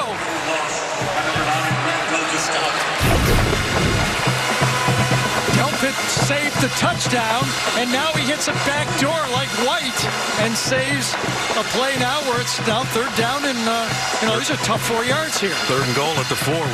Auburn thought they had a touchdown, and now they find themselves third down at the 4. And Gus is going to take a timeout. Now, see, here's the problem, and this is a good timeout. You're thinking about calling plays on the 1 foot line. You don't think you're going to lose 3 yards. You just don't have a play dialed up, and you're saying this is too important to just run a play here. Don't think he liked the way that last one was blocked at all. Big third down coming up. Third and goal in the 4. Delpit made that last big play, but what a difference an elbow can make. Yeah, every inch counts. Here's the play before on first down. Stop right there. An inch. Get the good review. Now on the second down play, he crashes from behind. He learned that from White, number 40 right there, how to take those backdoor plays. And now you got the third. It could have been a 4-point tackle in back-to-back plays. Brent Delpit last year had 8 tackles, 2 of them for loss. And today he's doing the same thing. 2 big ones back-to-back. Third and goal at the 4. Third and goal from the 4-yard line. Chandler, Cox, and Whitlow both in the backfield. Now Stidham under center. Fakes the stretch, the throw, the end zone touchdown, Darius Slayton.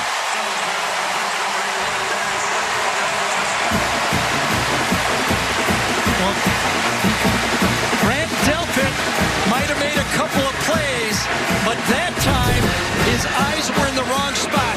He's looking at the quarterback. He should be looking at his guy. Watch this. You look into the backfield, you forget your guy. Too late. Touchdown. So he got 2 of them right, 1 of them wrong. Yep.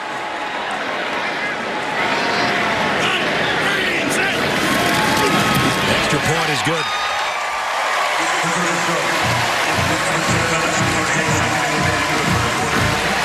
Darius Slayton's first touchdown catch of the year. Caps a 55-yard drive in 7 plays. Auburn thought they had a touchdown earlier. They know they've got a touchdown now.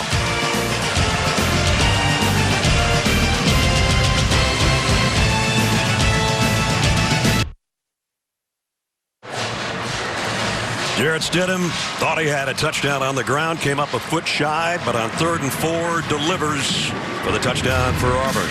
Top 10 goings on. Big game coming up down by the Grove at Ole Miss tonight. Alabama.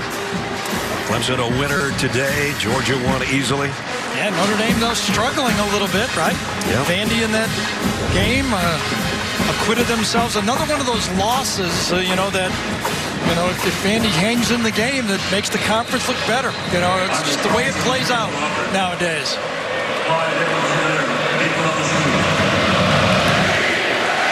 And the kick, no chance again. This is like watching, 4 balls to first base, isn't it? Well, let's test your knowledge right now, Mr. Danielson, with today's Aflac trivia question. Which was the last team to be ranked #1 in the polls other than Alabama or Clemson? You only said that to me because you answered it yesterday. That's why. I'm on a roll right now. Exactly. I got Hugh Green last week. I got this one, too. You were just begging for me to say that about you. LSU, let's see if they can have an answer. They need one right now. They do, sure do. This could get out of hand. They need to make some first downs. Here's the end around. Derek Dillon. Took a big shot over there after a short game.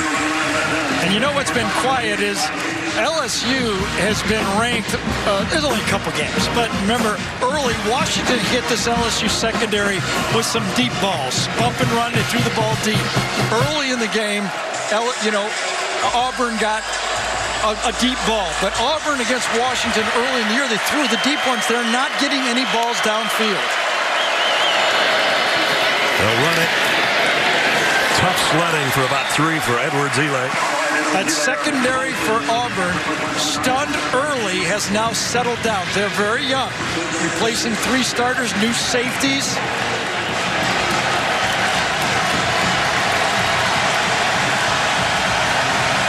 This is one LSU desperately needs on 3rd down. 3rd and 6 at the 29.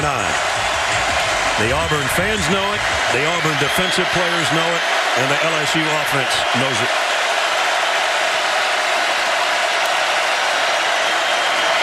They come with an extra man. Burrow throws just over the outstretched arms of his intended receiver.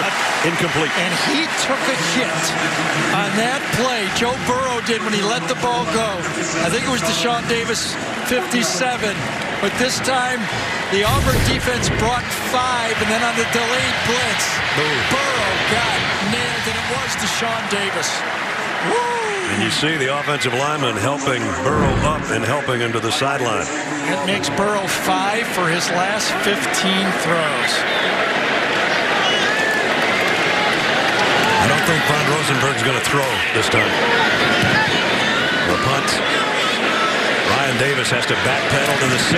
Made one guy miss. Made another miss. Nice return at near the 30-yard line. And that's where Auburn will have the ball with an 11-point lead. One of journalism's greatest voices returns to television. What will Murphy Brown say first? Thursday, September 27th. Murphy Brown is back. All new episodes, only CBS. Remember the game last year when Auburn got the lead? They started running the ball. In fact, they ran on 17 consecutive first downs. They went after the first quarter with only a field goal. They've got to have to keep it more wide open. This Auburn team is now, if you don't count the kneel down at the end of the half, scored on 3 consecutive drives.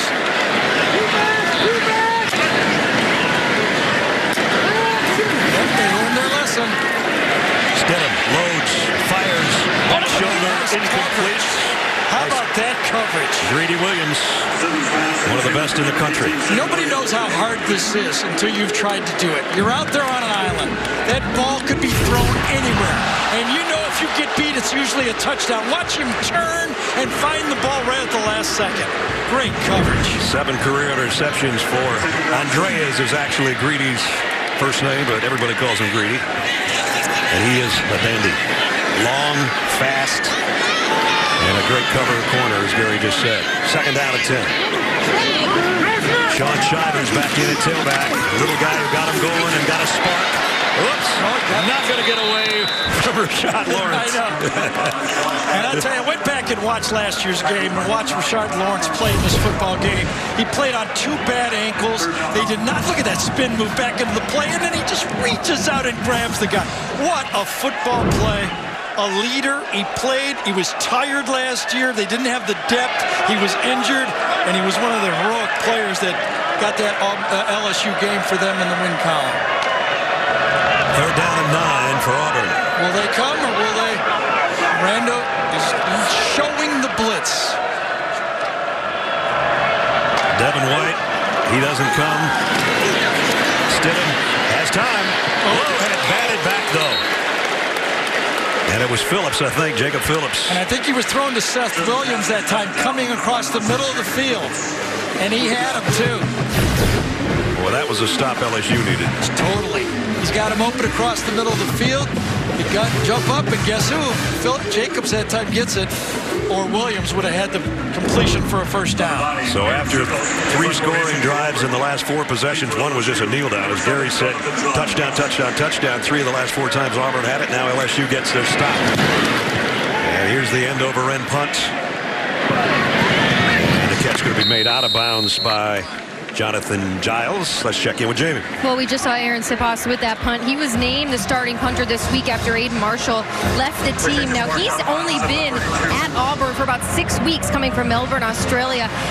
At the program that he learned how to punt in Australia, they focus mostly on their get-off time, their hang time, and distance. What was most eye-opening for him getting to Auburn was the speed in which the guys close on you, getting that punt off. He said, I still haven't had to make an open field tackle yet, and I don't want to. Jamie said you could have talked to him all day yesterday. Entertaining guy. Yeah, you guys need an accent. Stidham said he tried that with him. He said, we don't talk that way, man. Burrow. Complete. Nice throw. D. Anderson still going. And there might be a face mask at the end. That's going to tack 15 more on there. If you can't protect the quarterback, you know what you do? You keep 9 guys in on the play. Watch this. Play action pass. Only 1 guy is going out for a pass on this one. Now watch at the end of the play. Personal foul. Grasping the face mask. Right there. Number 32, defense. 15-yard penalty being enforced from the end of the run. Automatic first down. Well, these guys are having a little number trouble was today, but it's 33. Right? Yeah. A.J. Britt. Close enough. Yeah, it's close enough. It's 15 yards no matter who it is or what your number is. 20-yard gain plus the foul. You know, Joe Burrow, it's 5 for 15. He's had a streak here, but he does look like the scene is not too big for him, doesn't it? I mean, he's stepping into his throws, isn't backing down. He's got to get a little hotter. First down at the 33 after the penalty and the catch. Roset. About 6 more. Number 4, Nick Rosello. Don't forget later in the game, the play of the game presented by Napa Auto Parts. And that play of the game very much in doubt because this game is in doubt. 7.5 to go in the third quarter. 21-10, but LSU on a march here.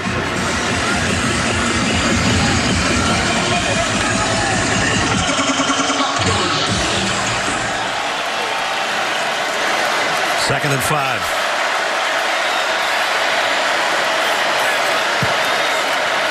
Brosette. And maybe got 2. Nick Cole draped all over him. Just remember, a field goal here makes it a one-possession football game. They missed one, a long one before, make it an 8-point game with a field goal here. Last time in a punt situation, you know, not here, but midfield, Coach O rolled the dice. Looks like he's going to do it again. He's got 2 plays, 3rd and 4 here. Decide what he's going to do. Auburn crowd comes to life on a 3rd down for LSU. Brosette off the left side, 1st down and more. Didn't need to decide. Good job of powering out over there to get the 1st down. Charles and Broomfield that time, the left side of that offensive line. One guy's a true sophomore. Broomfield's the senior. They just clear it out, and then a good block at the end of the play to make the 1st down. Wonderful drive here, and they needed it badly, did this LSU Tigers. Just inside the 20 of Auburn.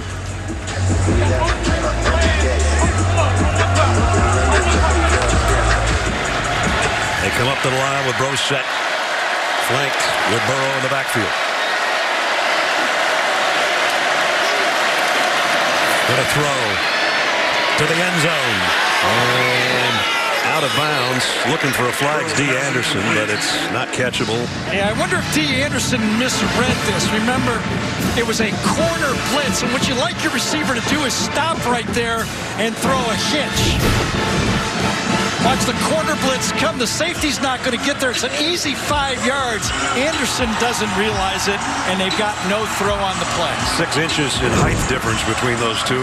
So a nice job by Denson to get over there and at least make contact and force him too wide. 2nd and 10.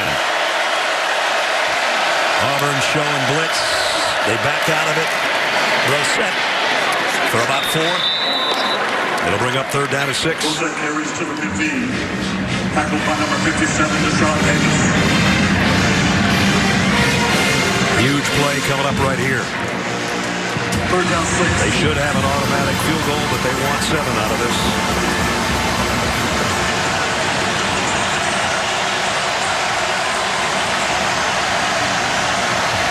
They need to get inside the 10 for a 1st down.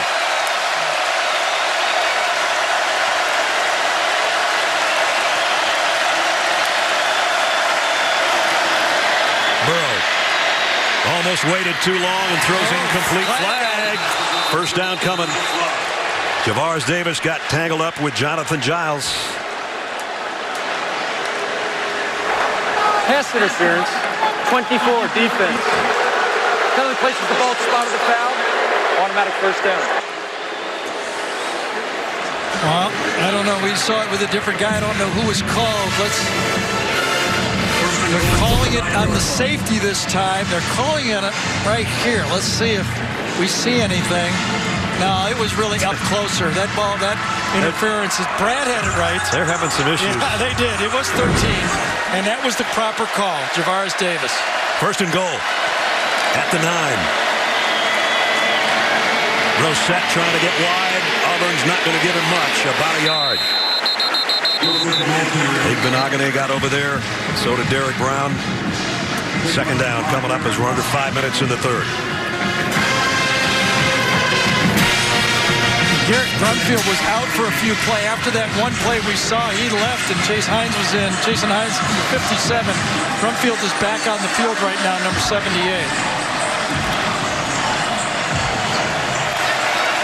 Only been one pass attempted to the tight end, Morrow.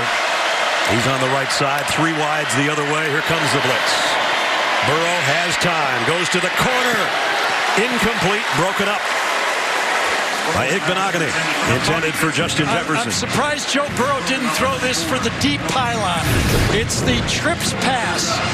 He's got it. He can step into the throw, and he tries to just drill it in there. That ball should have been laid up over the top of it. He knew it at the snap that he had the proper leverage, and look how far that ball is underthrown. Igbenogany got a little bit of a push, got away with it. But he was thinking that ball was going to be laid up high, and it was not, and he was very fortunate. And from pylon cam, it almost comes right into your lap at home. 3rd and goal.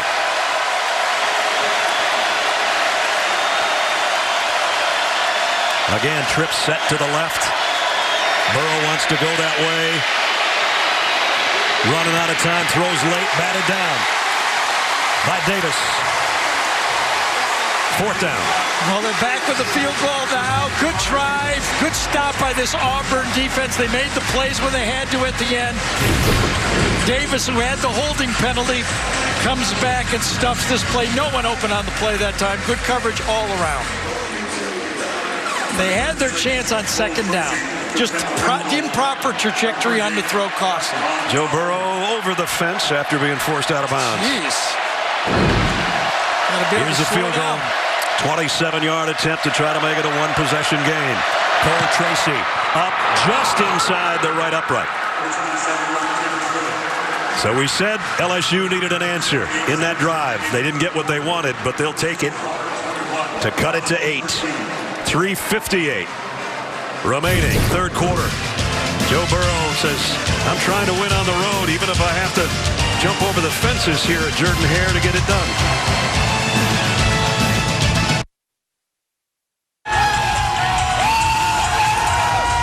Just a little taste of Auburn at Jordan-Hare, where the Tigers have won 13 straight, trying to make it 14 in a row at home, but LSU is not going away and not making it easy.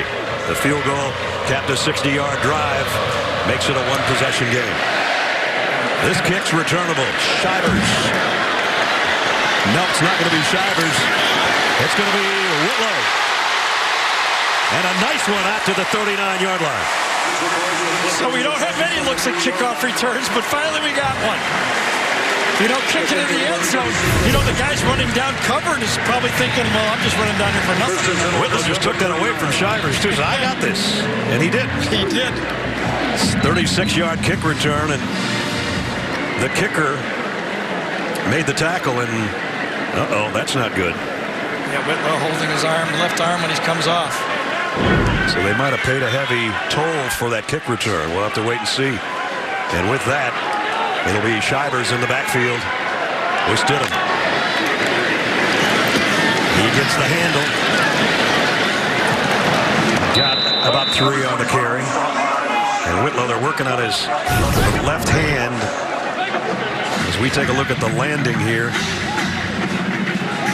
Yeah, that hurts. Yeah. That force in slow motion, it doesn't look like much, but that left hand is slamming into the ground. So the trainer's working on him on the sideline. Meanwhile, the true freshman has to carry the baggage. 5'7" Sean Shivers. They fake it to him. Stidham on a bootleg. Complete. It's the tight end this time. Jalen Harris. And he hurdles his way to a 1st down. Jalen Harris had 3 career receptions coming into the game. Number 4. Nice 1st down. Good call. And again, this Auburn defense has LSU off balance now. Auburn going with tempo here. Play fake. Stidham throws to Chandler Cox this time. We head to New York as Zaxby's update. Here's Adam.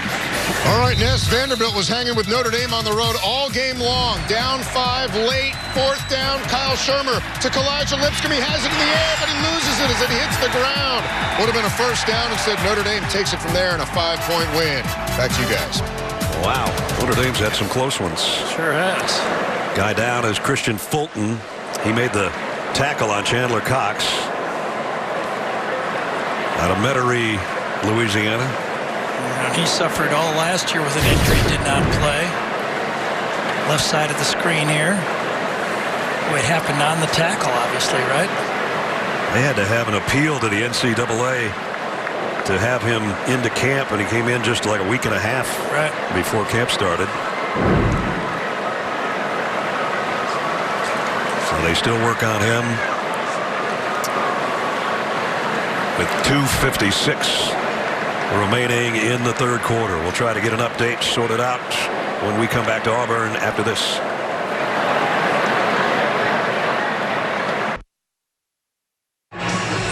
Christian Fulton on his way to the sideline on his own power. And Chandler Cox was the guy who's tackling, who's 242 pounds. And he walks over and says, "Hey, man, you all right?"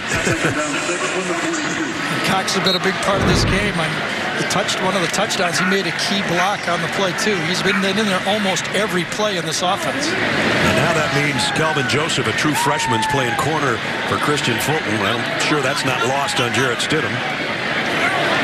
Will he give him help? Nope. Shivers stood up and dropped for a loss. Ed Alexander, number 99, the nose tackle, made the first contact. Well, a little bit earlier, we were testing your knowledge for the Aflac trivia question, which was the last team to be ranked number 1 in the polls other than Alabama and Clemson. You got to think about it a little bit, don't you? Yeah, we did the game right here. Yes, we did. They were number 1 for about 3.5 hours. Actually, for a whole week. But then they lost to Auburn, got a second shot at him, and won the SEC championship. Close to ended up being number 1 too, huh? They beat 2 number 1s back-to-back weeks here. Auburn did. That was some fun, that 2-week stretch here at Durden Hare. They're down at 8.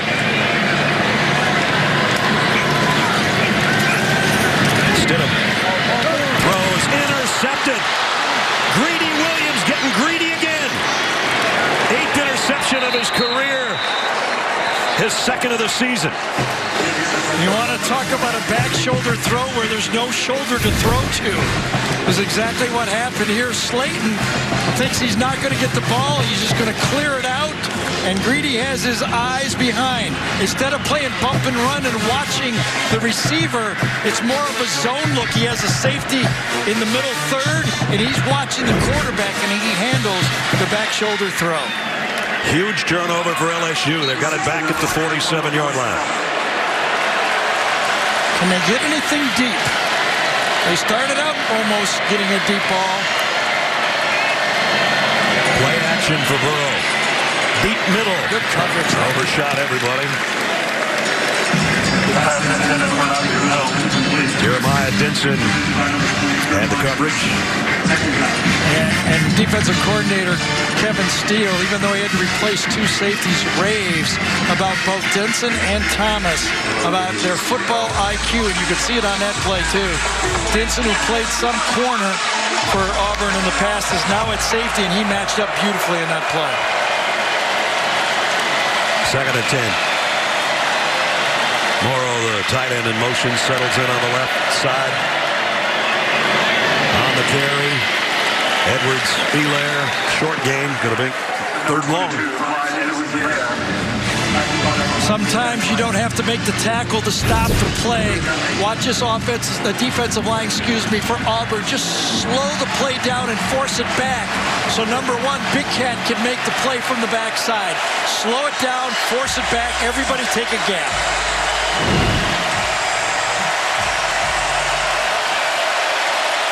The 3rd down conversions were huge in the first half. They've had trouble ever since. The LSU Tigers, that is. And timeout taken because this is a big one. They need everybody on the same page. 21-13, just under a minute to go, 3rd quarter.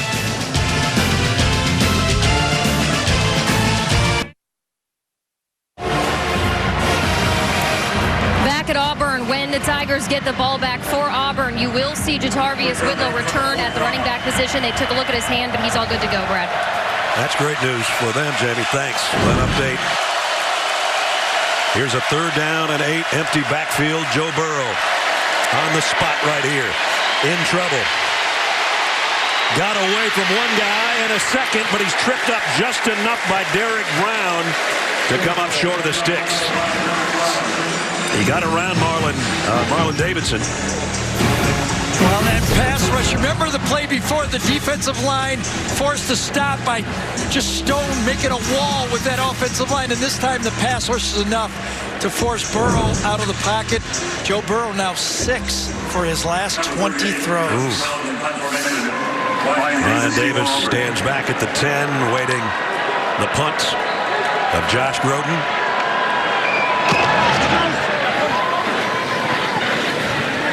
He gets out of the way, and this one's going to die inside the 10. So that pins Auburn deep in their own territory.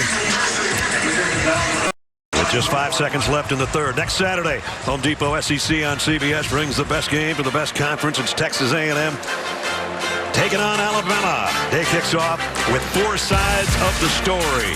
Alabama Audible presented by Mercedes-Benz. And then it's Adam and the gang, State Farm College football today. Going to be a good hour before we tee it up in Tuscaloosa next week. Jamie Gary, yours truly, and the rest of the gang.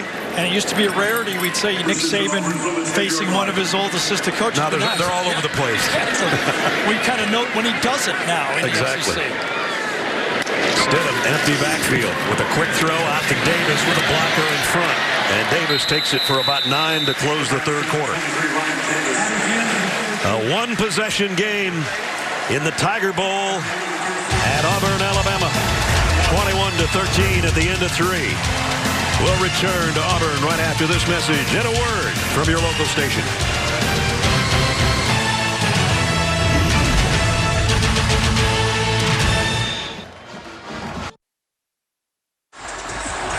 Over the course of the last 7 quarters, here's how it's gone. Auburn led 20-0 in the second quarter in Baton Rouge last year, and LSU came storming back to win by 4. Here we start the fourth quarter with Auburn an 8-point lead. And the football. And Whitlow breaks into the secondary. As Jamie said, he's back in there, and he's rolling on that one. So last year, LSU owned the fourth quarter. Can they do it here on the road, Gary? Well, they're trailing by less. They were trailing by 9 last year. They're trailing by 8 this year. They got to get a stop, obviously. You know, I think if you would have told Ed Orgeron you're going to go into the fourth quarter, the one-score game, and your quarterback is 6 for his last 20 throws, he'd say, we'll take our chances. We can make a fourth quarter comeback like they did before. Personal foul, targeting, number 26, defense. Wow. Using the crown of his helmet to inflict punishment on his opponent. 15-yard penalty, automatic first down. John Battle. This play is now under video review. With the targeting call. Well, John Battle comes in. Is it a defenseless player? He lunges. Yeah, that's targeting. He's not necessary. He was straining to go forward, but that's a play that is just so talked about so much. Now, I don't know, was there head to, did he hit his helmet? I think he did. There's the first down there. Number 26 is disqualified for the remainder of the game. So there goes the starting safety. I mean, you know, as a player here, you know it's close for a first down. You see the first down line. We showed it on that last play. He's coming across. He tries to lead with the shoulder, but the helmet, the crown of the helmet does hit him, and they're going to call it as a defenseless player. So he'll be gone for the first half of the Louisiana Tech game at home next week, too. Easy call. First glance, it looked like he was trying to do his shoulder. Well, he did it head-to-head. The targeting and the face mask hit on Stidham. A couple of huge plays in the game. Play action, bootleg. Stidham just going to throw it away. Smart move. Didn't have anybody open. Wanted to go deep, I think. Well, actually, I thought he had Anthony Schwartz. If he would have looked backside to his post route, if he would have just gone through his progression, it was a little crowded up front, but he had his speed receiver to the backside, that could have been a touchdown. Now, this is tough to do, but watch this. This is a touchdown. You throw that ball, you got the fastest guy in the field. Schwartz right there. Could have been one of those home run throws. As is, second down and 10. 2 starters in the secondary are out right now. Fulton and Battle. That play is blown up. But he's not. By Rashard Lawrence. What a football player. He's a good one. 317-pound junior out of Monroe, Louisiana. He's in that 3 technique. Tufty slanting. This, as you watch tape, this LSU defensive line moves more than anyone we've seen in past years. They slant. Slide into the gaps. Absolutely. Much more movement up front than we've seen. 3rd and long for Auburn. Nursing an 8-point lead here in the 4th quarter. Stidham again pressured. Going to try to run for it. It'll be about 5 yards shy, but it's 4th down.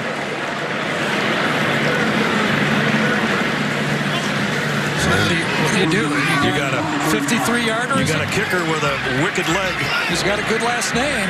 That's made a lot of field goals. Anders Carlson has hit a 53-yarder already in this young season. This will be from 52. His brothers, the starting kicker for the Minnesota Vikings, they just hand the ball over to a new foot, a new Carlson. This would be big. From 52, Carlson's kick was not a good snap. No, and a wide left. Yes. Was not a good snap, but threw him off. From that distance, that field goal kicker has to see a clean snap and hold. The ball was low on the snap, handled nicely, and it gets down. Everybody kind of did their job, but it was not clean. Remember, his brother had the same snapper and holder for 4 years. This is a new package. And on that one, the laces were looking right at him.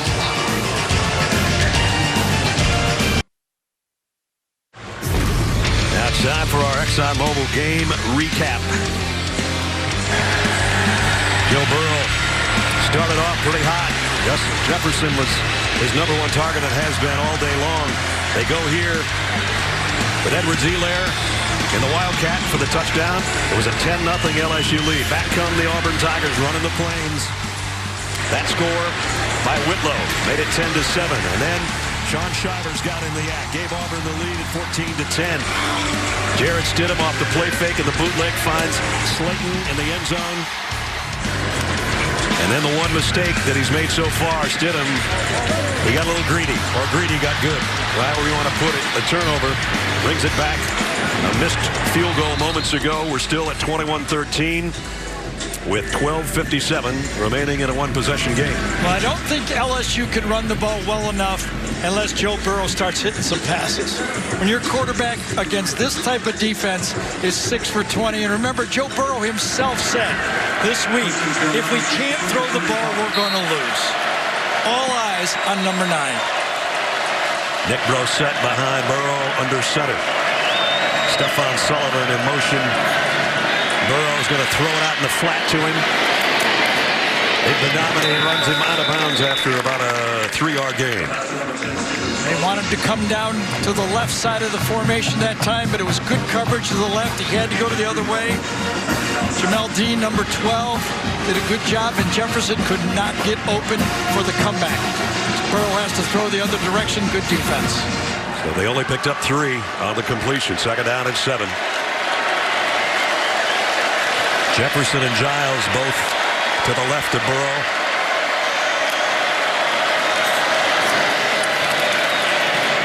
Throws that way, complete to Giles.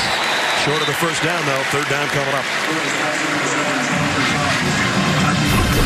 We talked about this up front, that offensive line. Could they hang in there and allow Burrow to step into his throws?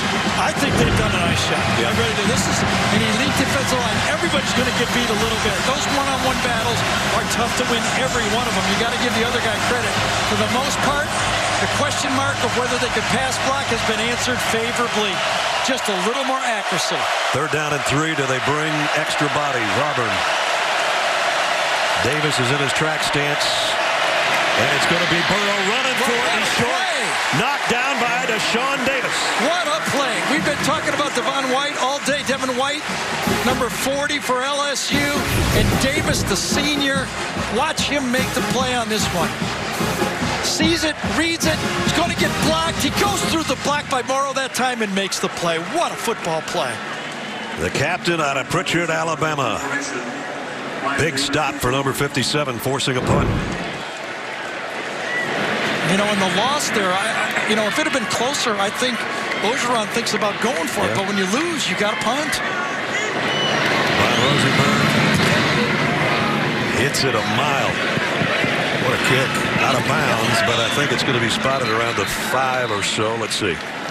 Just keep walking right there. He's still walking. Still not bad. Out to the 9. And that's where Auburn's got it back with 10:53 remaining. Number 57. What a game Deshaun Davis has had.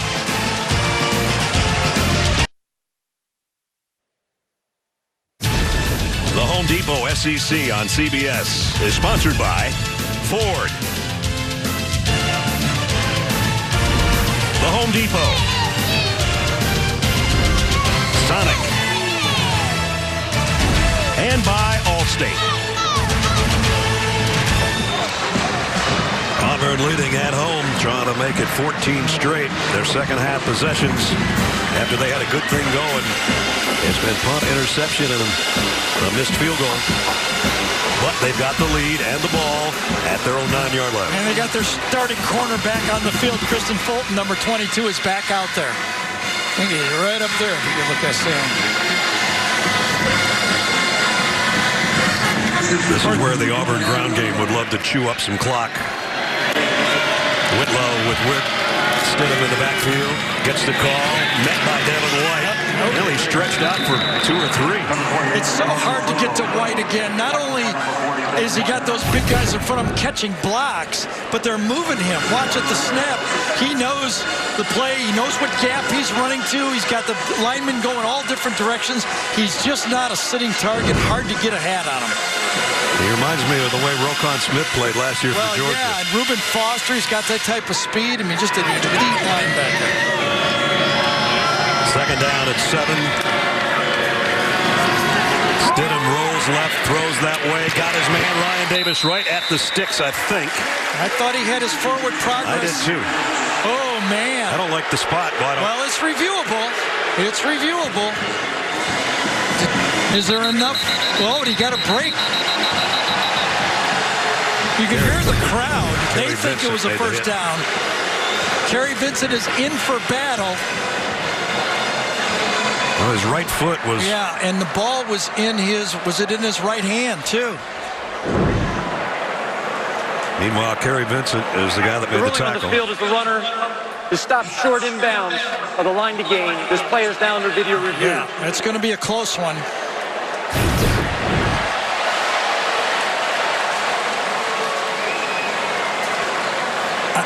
I don't see anything yet to overrule it, okay? If this is the only look, I mean, it's close, and you could say it might be. You know, at the very end of that, Kerry Vincent bounces over the top of Davis and then lands funny. That look right there, I think he's got it. That's the definitive look for me. We know he's got the ball in his right hand, okay? You make the deduction right here. He's past the line. Watch him catch it. Put it into his right hand. He's across the line, and then he gets hit back. That's going to be a first down in my mind. And remember, trusting your quarterback. He threw an interception last time he has the ball. Come back to him, and he throws the perfect throw. After video review, the runner's forward progress is beyond the line to gain. First down.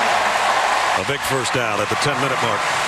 Good job. That's why we got review for plays just like that. Such an important play.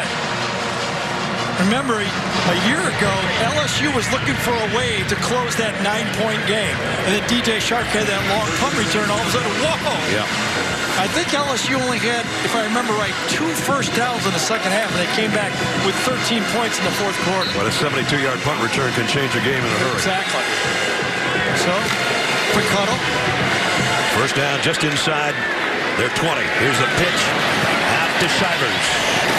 Sean Shivers might have gotten 2. Swarmed under Delpit, who's had a big game. Came up from the safety spot. You know, Greg Delpit started as a true freshman every game for LSU. And why not? You're only going to keep him for 3 years nowadays, so you might as well put him out on the field. He's too good to redshirt anymore or to not play. You put him out there, you live through a couple of bad ones, and then you get the benefit of 2 years of good ones.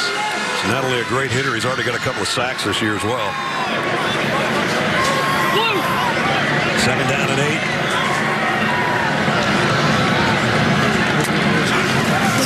Stidham stands in, fires deep left sideline, overshot everybody. Intended closest guy, Anthony Schwartz. Terrence Alexander had good coverage. Holding. Number 54. Ooh, big penalty. Caleb Kim, the center. So that'll back him up. So from 2nd and 9 to and we're going to do it when Devin White's in those gaps. He's skidding it right at the snap. And he's the one that gets held that time. He's going to get past the center, Kim, and he grabs a hold of Devin White. He got him with 2 hands. One in the back, one in the front. Still only half the distance. Back to the 11. 2nd and 18. And that bear look covering all 3 inside players with the down tackles. Here's a little draw play to Whitlow. He got almost the whole penalty stretch back out to the 20. Going to be 3rd down and 8. Maybe 3rd down and 9. Glenn Logan is down on the field for the Tigers of LSU.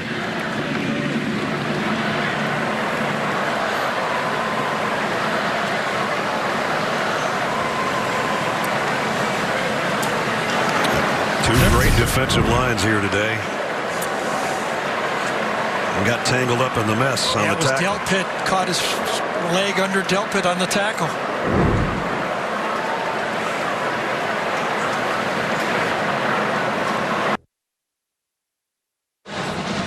Let's take a look at the GMC game changer. Well, early we talked about Harrell, number 77, making the block. So let's also give credit to Chandler Cox, number 27, for fitting up there. 2-way go. Could it go either way to make the touchdown? On the second running touchdown, watch how the 2 stars, good block inside, Delpit and White get in the same gap. Both players get in the same gap, and that allows the runner to pick another one for the touchdown. They retape Glenn Logan's left lower leg. Meanwhile, it's 3rd down and 9 for Auburn. Well, I tell you, I'm bringing somebody. If I had Chase on their pass rush specialist, if he wasn't injured, I wouldn't. But if I'm Chip Lindsey, if I'm Auburn, I'm going to get pressure. Jacob Phillips looks like the most likely candidate, but he backs out. Stidham on 3rd and long. Fires.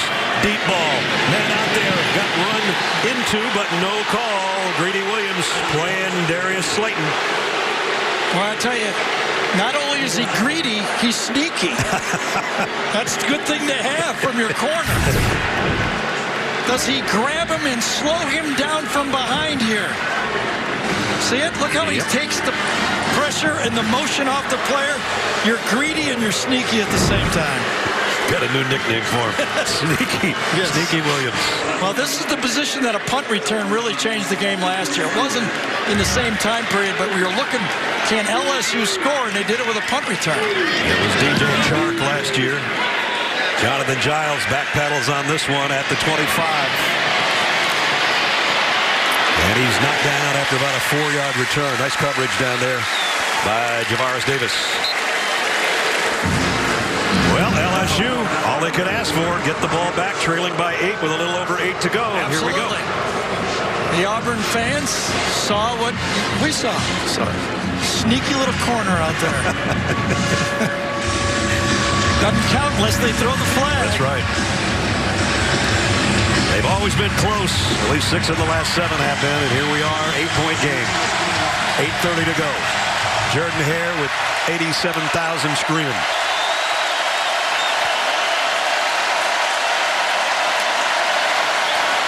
Burrow on a play fake. Deep middle. Got it! Complete to Derek Dillon. Dillon on the run. Can they get him? Unbelievable. What a throw. 71 yards later. A 2-point conversion coming up.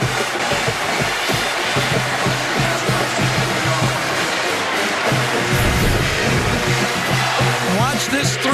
Threaded it. You see the Auburn defender jump as high as he can for the throw. It was Davis, number 57, that could not get there and then stays inbounds for the touchdown. 2-point conversion coming up.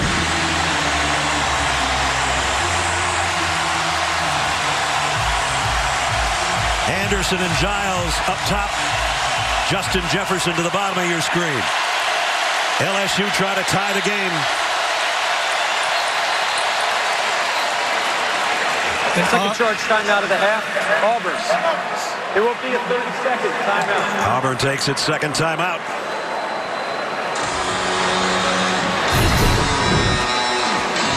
Just right in the middle of the defense. 8 for his last 22. But it doesn't matter when you can throw it like this, just over the outstretched hands of Deshaun Davis, the middle linebacker, and then you walk in. That's a gutsy throw right there. I don't know if he did not see Deshaun Davis on the play, but it doesn't matter now. And as Joe Burrow said, Brad, we ain't going to win unless we can throw it. Derek Dillon's first catch of the season from the Chick-fil-A pylon can couldn't have been a prettier one. Somehow tightrope that sideline. 71-yard touchdown. 2-point conversion at hand.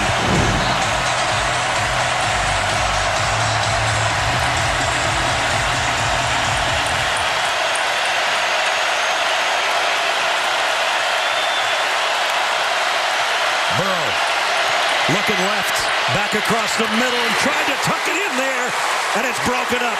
Jefferson between two defenders. Well, you never know as a quarterback or as a play caller, are they going to come after you or are they going to play deep? This time, watch these inside linebackers bail out and play deep and force a tight throw. Watch those inside backers turn around and run with a man in the middle of the field, and right there, a collision to get it loose. Darrell Williams and Jamal Dean, number 12 and number 49. Justin Jefferson took a wicked hit back there trying to get to that football, and he's still down. So a failed 2-point conversion. 21-19.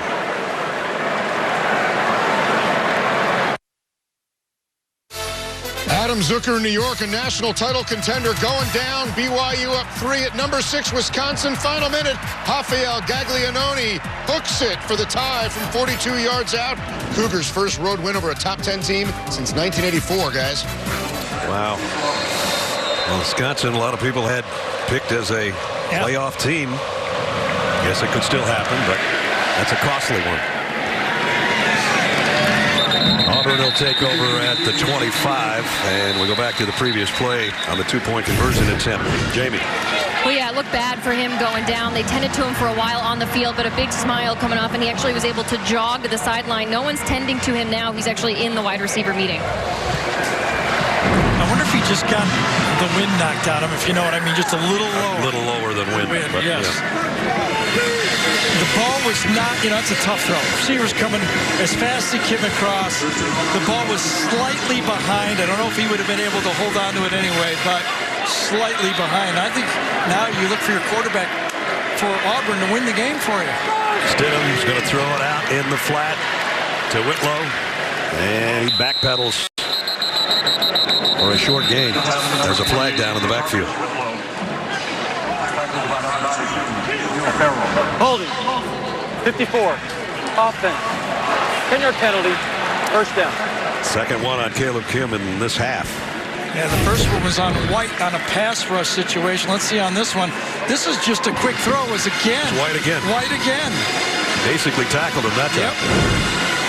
Auburn's not making it easy on themselves right here at the 8-minute mark. And that was a position that Auburn really worried about. Casey Dunn was their senior off center a year ago, and Kim is in there. They thought they might see a little bit of Brahms, backup freshman, number 52, because right now Aranda's found a weak spot to rush Devin White. Stidham motions Ryan Davis toward him, and that's that draw play they used last time. Whitlow. Ooh, pretty close. That's a form tackle by Delpit.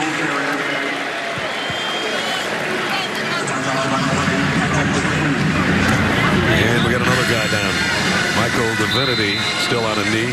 Well, this is the time when you're playing in this type of heat and this type of physical football game, guys start to go down.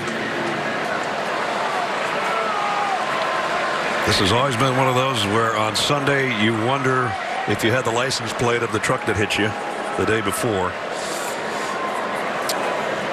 Michael Divinity Jr. up and going to get a little bit of help to the sideline.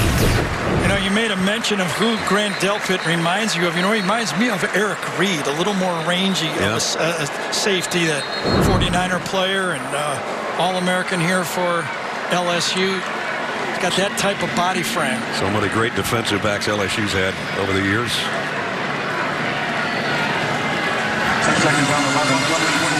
Second down and 11 coming up.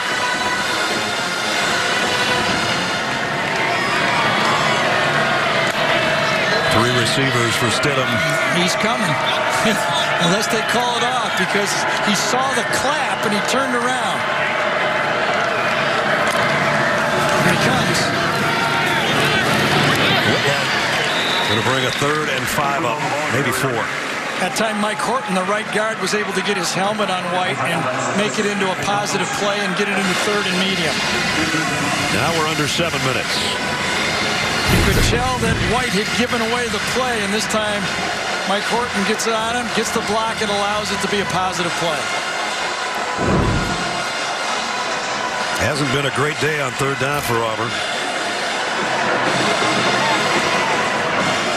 4 out of 11. They just get bigger as that clock continues to tick. Ryan Davis in motion. Stidham in the gun.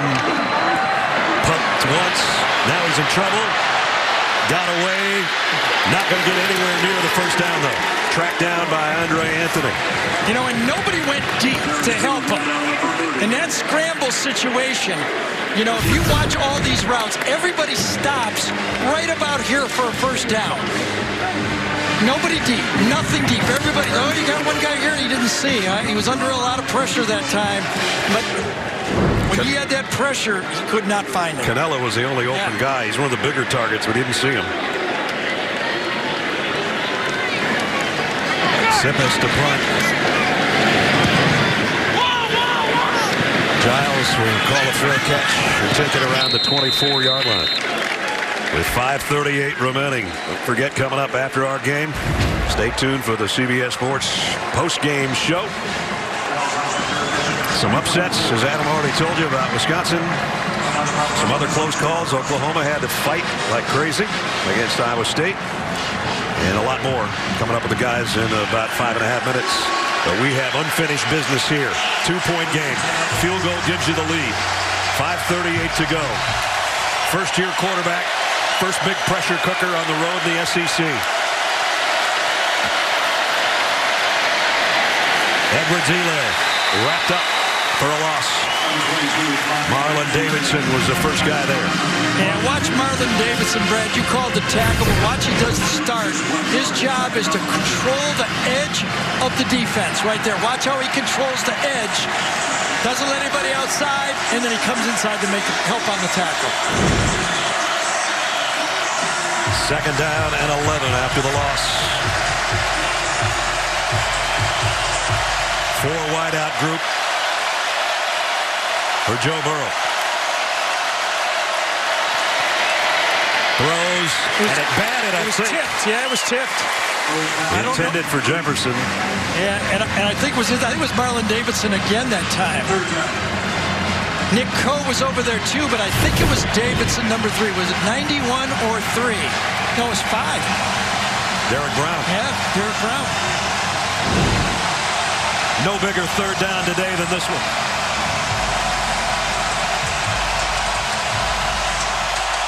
You built your defense and be able to control a 3rd and long with that 4-man rush. Burrow. Deep middle. Overshot his intended receiver, Jonathan Giles. There's a flag. Thrown right at Dinson. Thrown right at Dinson.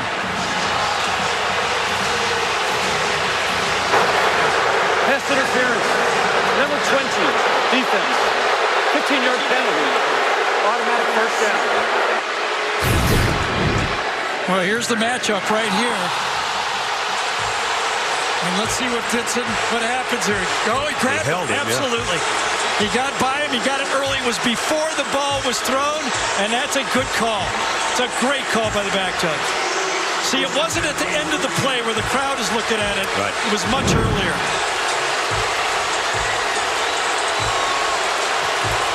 First down, LSU. 4:49 remaining. They've got 2 timeouts to work with.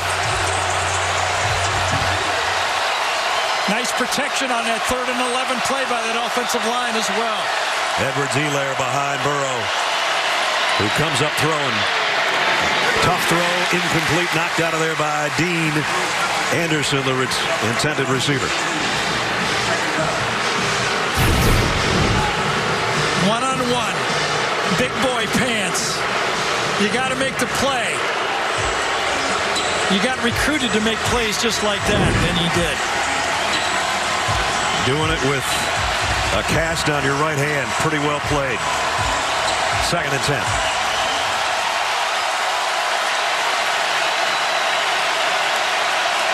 They need a good chunk of yardage to have a field goal try that is makeable. And Burrow's going to keep this one all the way. Goes for 3 or 4. 3rd down again.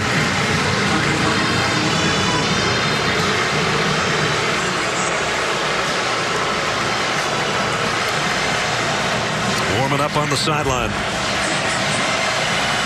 Cole Tracy. But they got to get a pretty good piece of real estate before they give him a shot. 3rd and 7. Trips up to the top for Joe Burrow.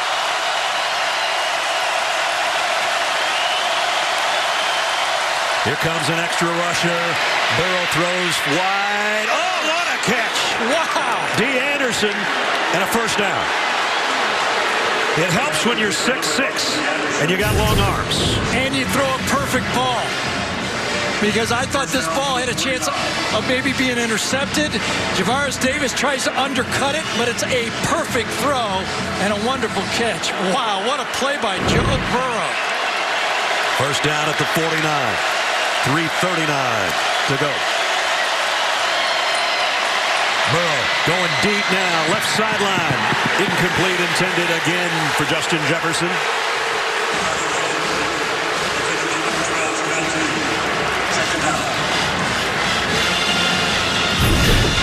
Man-to-man combat. In the trenches and to the outside. Even a perfect throw here wouldn't have helped because that was just too good a coverage by Dean. Remember with Jamal Dean a year ago, they got beat on the corner route at the end of the half for the touchdown by Gage. Back out of the field. Got to have a short memory. 2nd and 10. Do you run the ball here and help keep it a short yardage? They move the motion man, Stephon Sullivan, over to join Derek Dillon on the left. They're going to run it. Yep. And he's tripped up as he got to the 45-yard line. It's asking a lot to have your offensive line continue to pass block every play. I like this call by Emsinger, the offensive coordinator. Take a little pressure off, put it into 3rd and medium, and then you've got to decide whether you're going to go for it now or punt one more time. It's getting to that time of the game where you're going to have to make a decision here.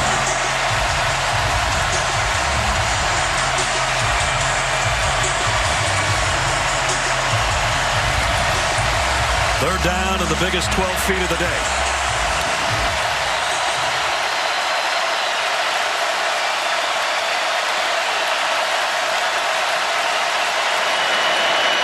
Again, and he got whacked by Davis that time.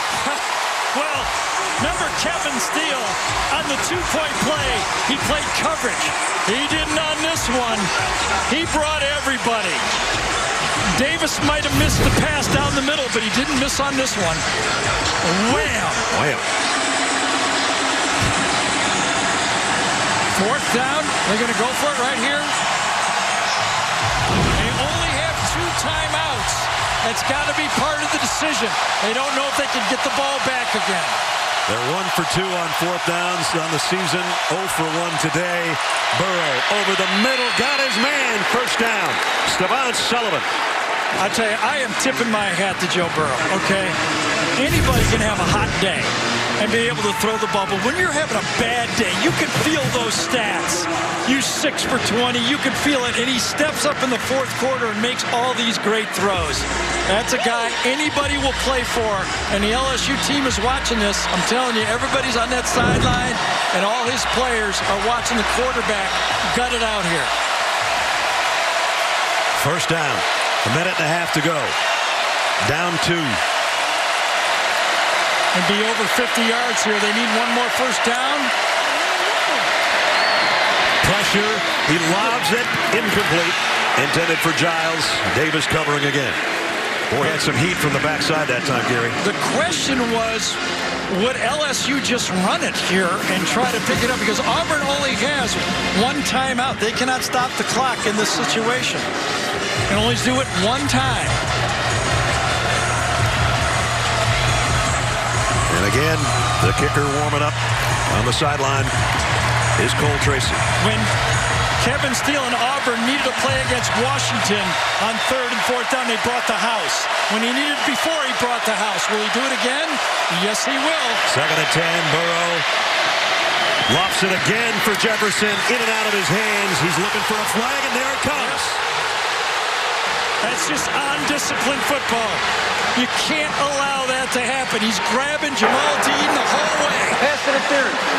Number 12, defense. 15-yard penalty. Automatic first down. You're all out blitzing. You're playing bump and run, and watch. You put the pressure on, but he's throwing a 50-50 ball. Jamal Dean's left hand is grabbing on to the arm of Jefferson. See him holding down that right arm of Jefferson. He couldn't lift it up, and he got called. And even with 5 catches on the day to lead LSU, Jefferson, that was a bigger play than any of the catches he's made. Now do they just run the ball? Nick Brosette behind Burrow. There comes the run, straight up the middle. Brosette got 3, maybe 4. You give your team a chance to win the game, a field goal to win the game. Gus Malzahn will take it down to 2 seconds or 3 seconds and try to kick the field goal to win it. He got his job, Ed Orgeron did, beating LSU last year, I think. That was at home on the Bayou by 4. Right now they trail by 2. And they only need 3.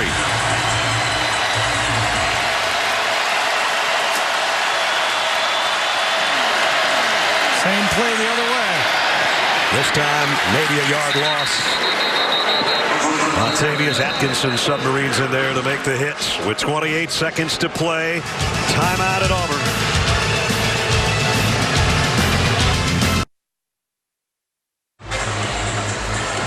Back with 28 seconds remaining and a 3rd down and 7 for LSU.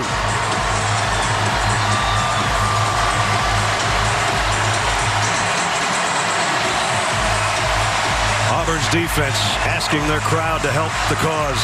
The Auburn Tigers are out of timeouts. Well, barring a disaster here on 3rd down, LSU will get a chance to kick a field goal to win the game.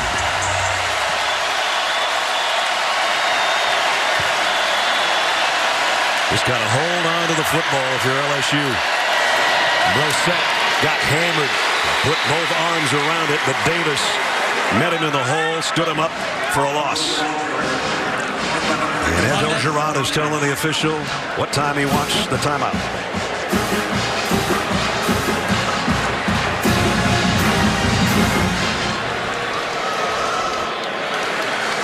And it comes with 3 seconds left. Make it 2. Yep, I did 2. All right, Cole Tracy, earlier in the game in the first quarter, he tried a 53-yarder. And this is what happened on that one. But he's 5 out of 6 on the season, that being his only miss. And he's first among active kickers in the FBS with 73 made field goals. Well, they lost 3 yards on that play, so it'll make it, what, 41, 42-yard field goal, somewhere right in there. Here's the ball game from 42 yards away.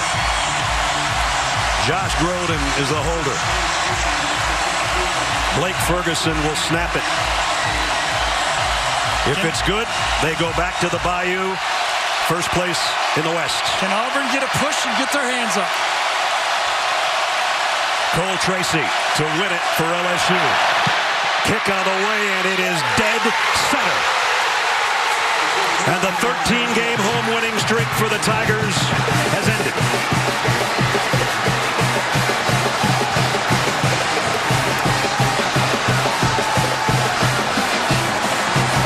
And Cole Tracy's on the bottom of that mayhem.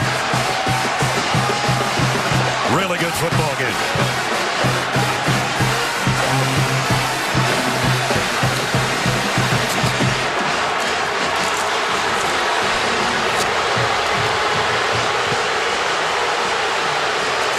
Tracy missed one earlier, but this time the snap is clean, the hold is perfect, and the kick is right down College Avenue. And the fact that that front three held their own, they knew they were going to get pushed. No need to cover anything here. Perfect job, perfect field goal attempt. Cole Tracy's 74th field goal of his career might be his biggest, and Coach O just a little bit excited. And a 13-game home winning streak for Gus Malzahn that started against LSU 2 years ago is over. And the clutch play from that man right there. Sometimes stats can be say, oh, it's ugly. But if you finish clutch like that, you get a lot of respect from a lot of people.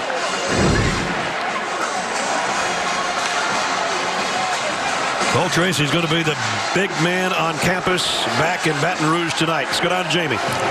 Coach, wow, an emotional game. I know we talked at halftime about potentially making adjustments offensively, but what made you go back to your game plan and win it that way? Just, Steve Esminger did a great job of calling the game. We had to go down there and kick the field goal at the end. Great job of clock management. Great time by special teams, our defense. It's a big-time team win. Anything about Cole's game? He misses the field goal earlier, but how do you feel about putting him back in that scenario? I felt good. He's got ice in his veins. I thought he was going to make the kick the whole time. I felt good about it. And Joe was challenged all day, but again, his game in this environment for the first time in the SEC. Yeah, he's a champion. We're glad he's our quarterback. All right, you snapped that home win streak. We'll talk to your quarterback in a sec. Coach, thanks. Go Tigers. You knew that was coming. Well, for a guy who was rumored, one of the guys that they said a coach is on the hot seat early in the year would be Ed Orgeron. Well, now he's sitting in the King's throne right now. Yes, he is. They got the ball with 5 minutes and 38 seconds left on the clock. They went 14 plays to set up number 36, and he delivered. Back down to Jamie. Well, Joe. You got to let him experience that, because this is really this first true SEC West win for you. Joe, we talked yesterday about what this environment was going to be like. First, how did that one feel? That one felt amazing. We struggled in the first half a little bit. That was all on me. I got it going in the second half. O-line kept me clean all game. I was able to sit back there, find my guys, and we got this one out. What does it say about the comfort you have with this offense to lead that drive and put your kicker in that scenario? We work it every week, 2-minute drill twice a week, and that's just practice. Trusting my guys, trusting me, and trusting our coaching staff. I know the only comparison you told me yesterday was maybe Penn State and a little bit more, but now that you've experienced it, what is this one like? This one trumps Penn State. It was a lot louder. I could barely hear myself think out there, but I tried to stay calm, and all my guys helped me do that. You did. You got the job done. Congratulations. Thank you. What a performance when he had to have it. And what a clutch kick by that guy. And how about the modern world of college football? He found out at Ohio State he wasn't going to be the starter, and he said, okay, I'm off to do something else. And that's time for the play of the game, presented by Napa Auto Parts.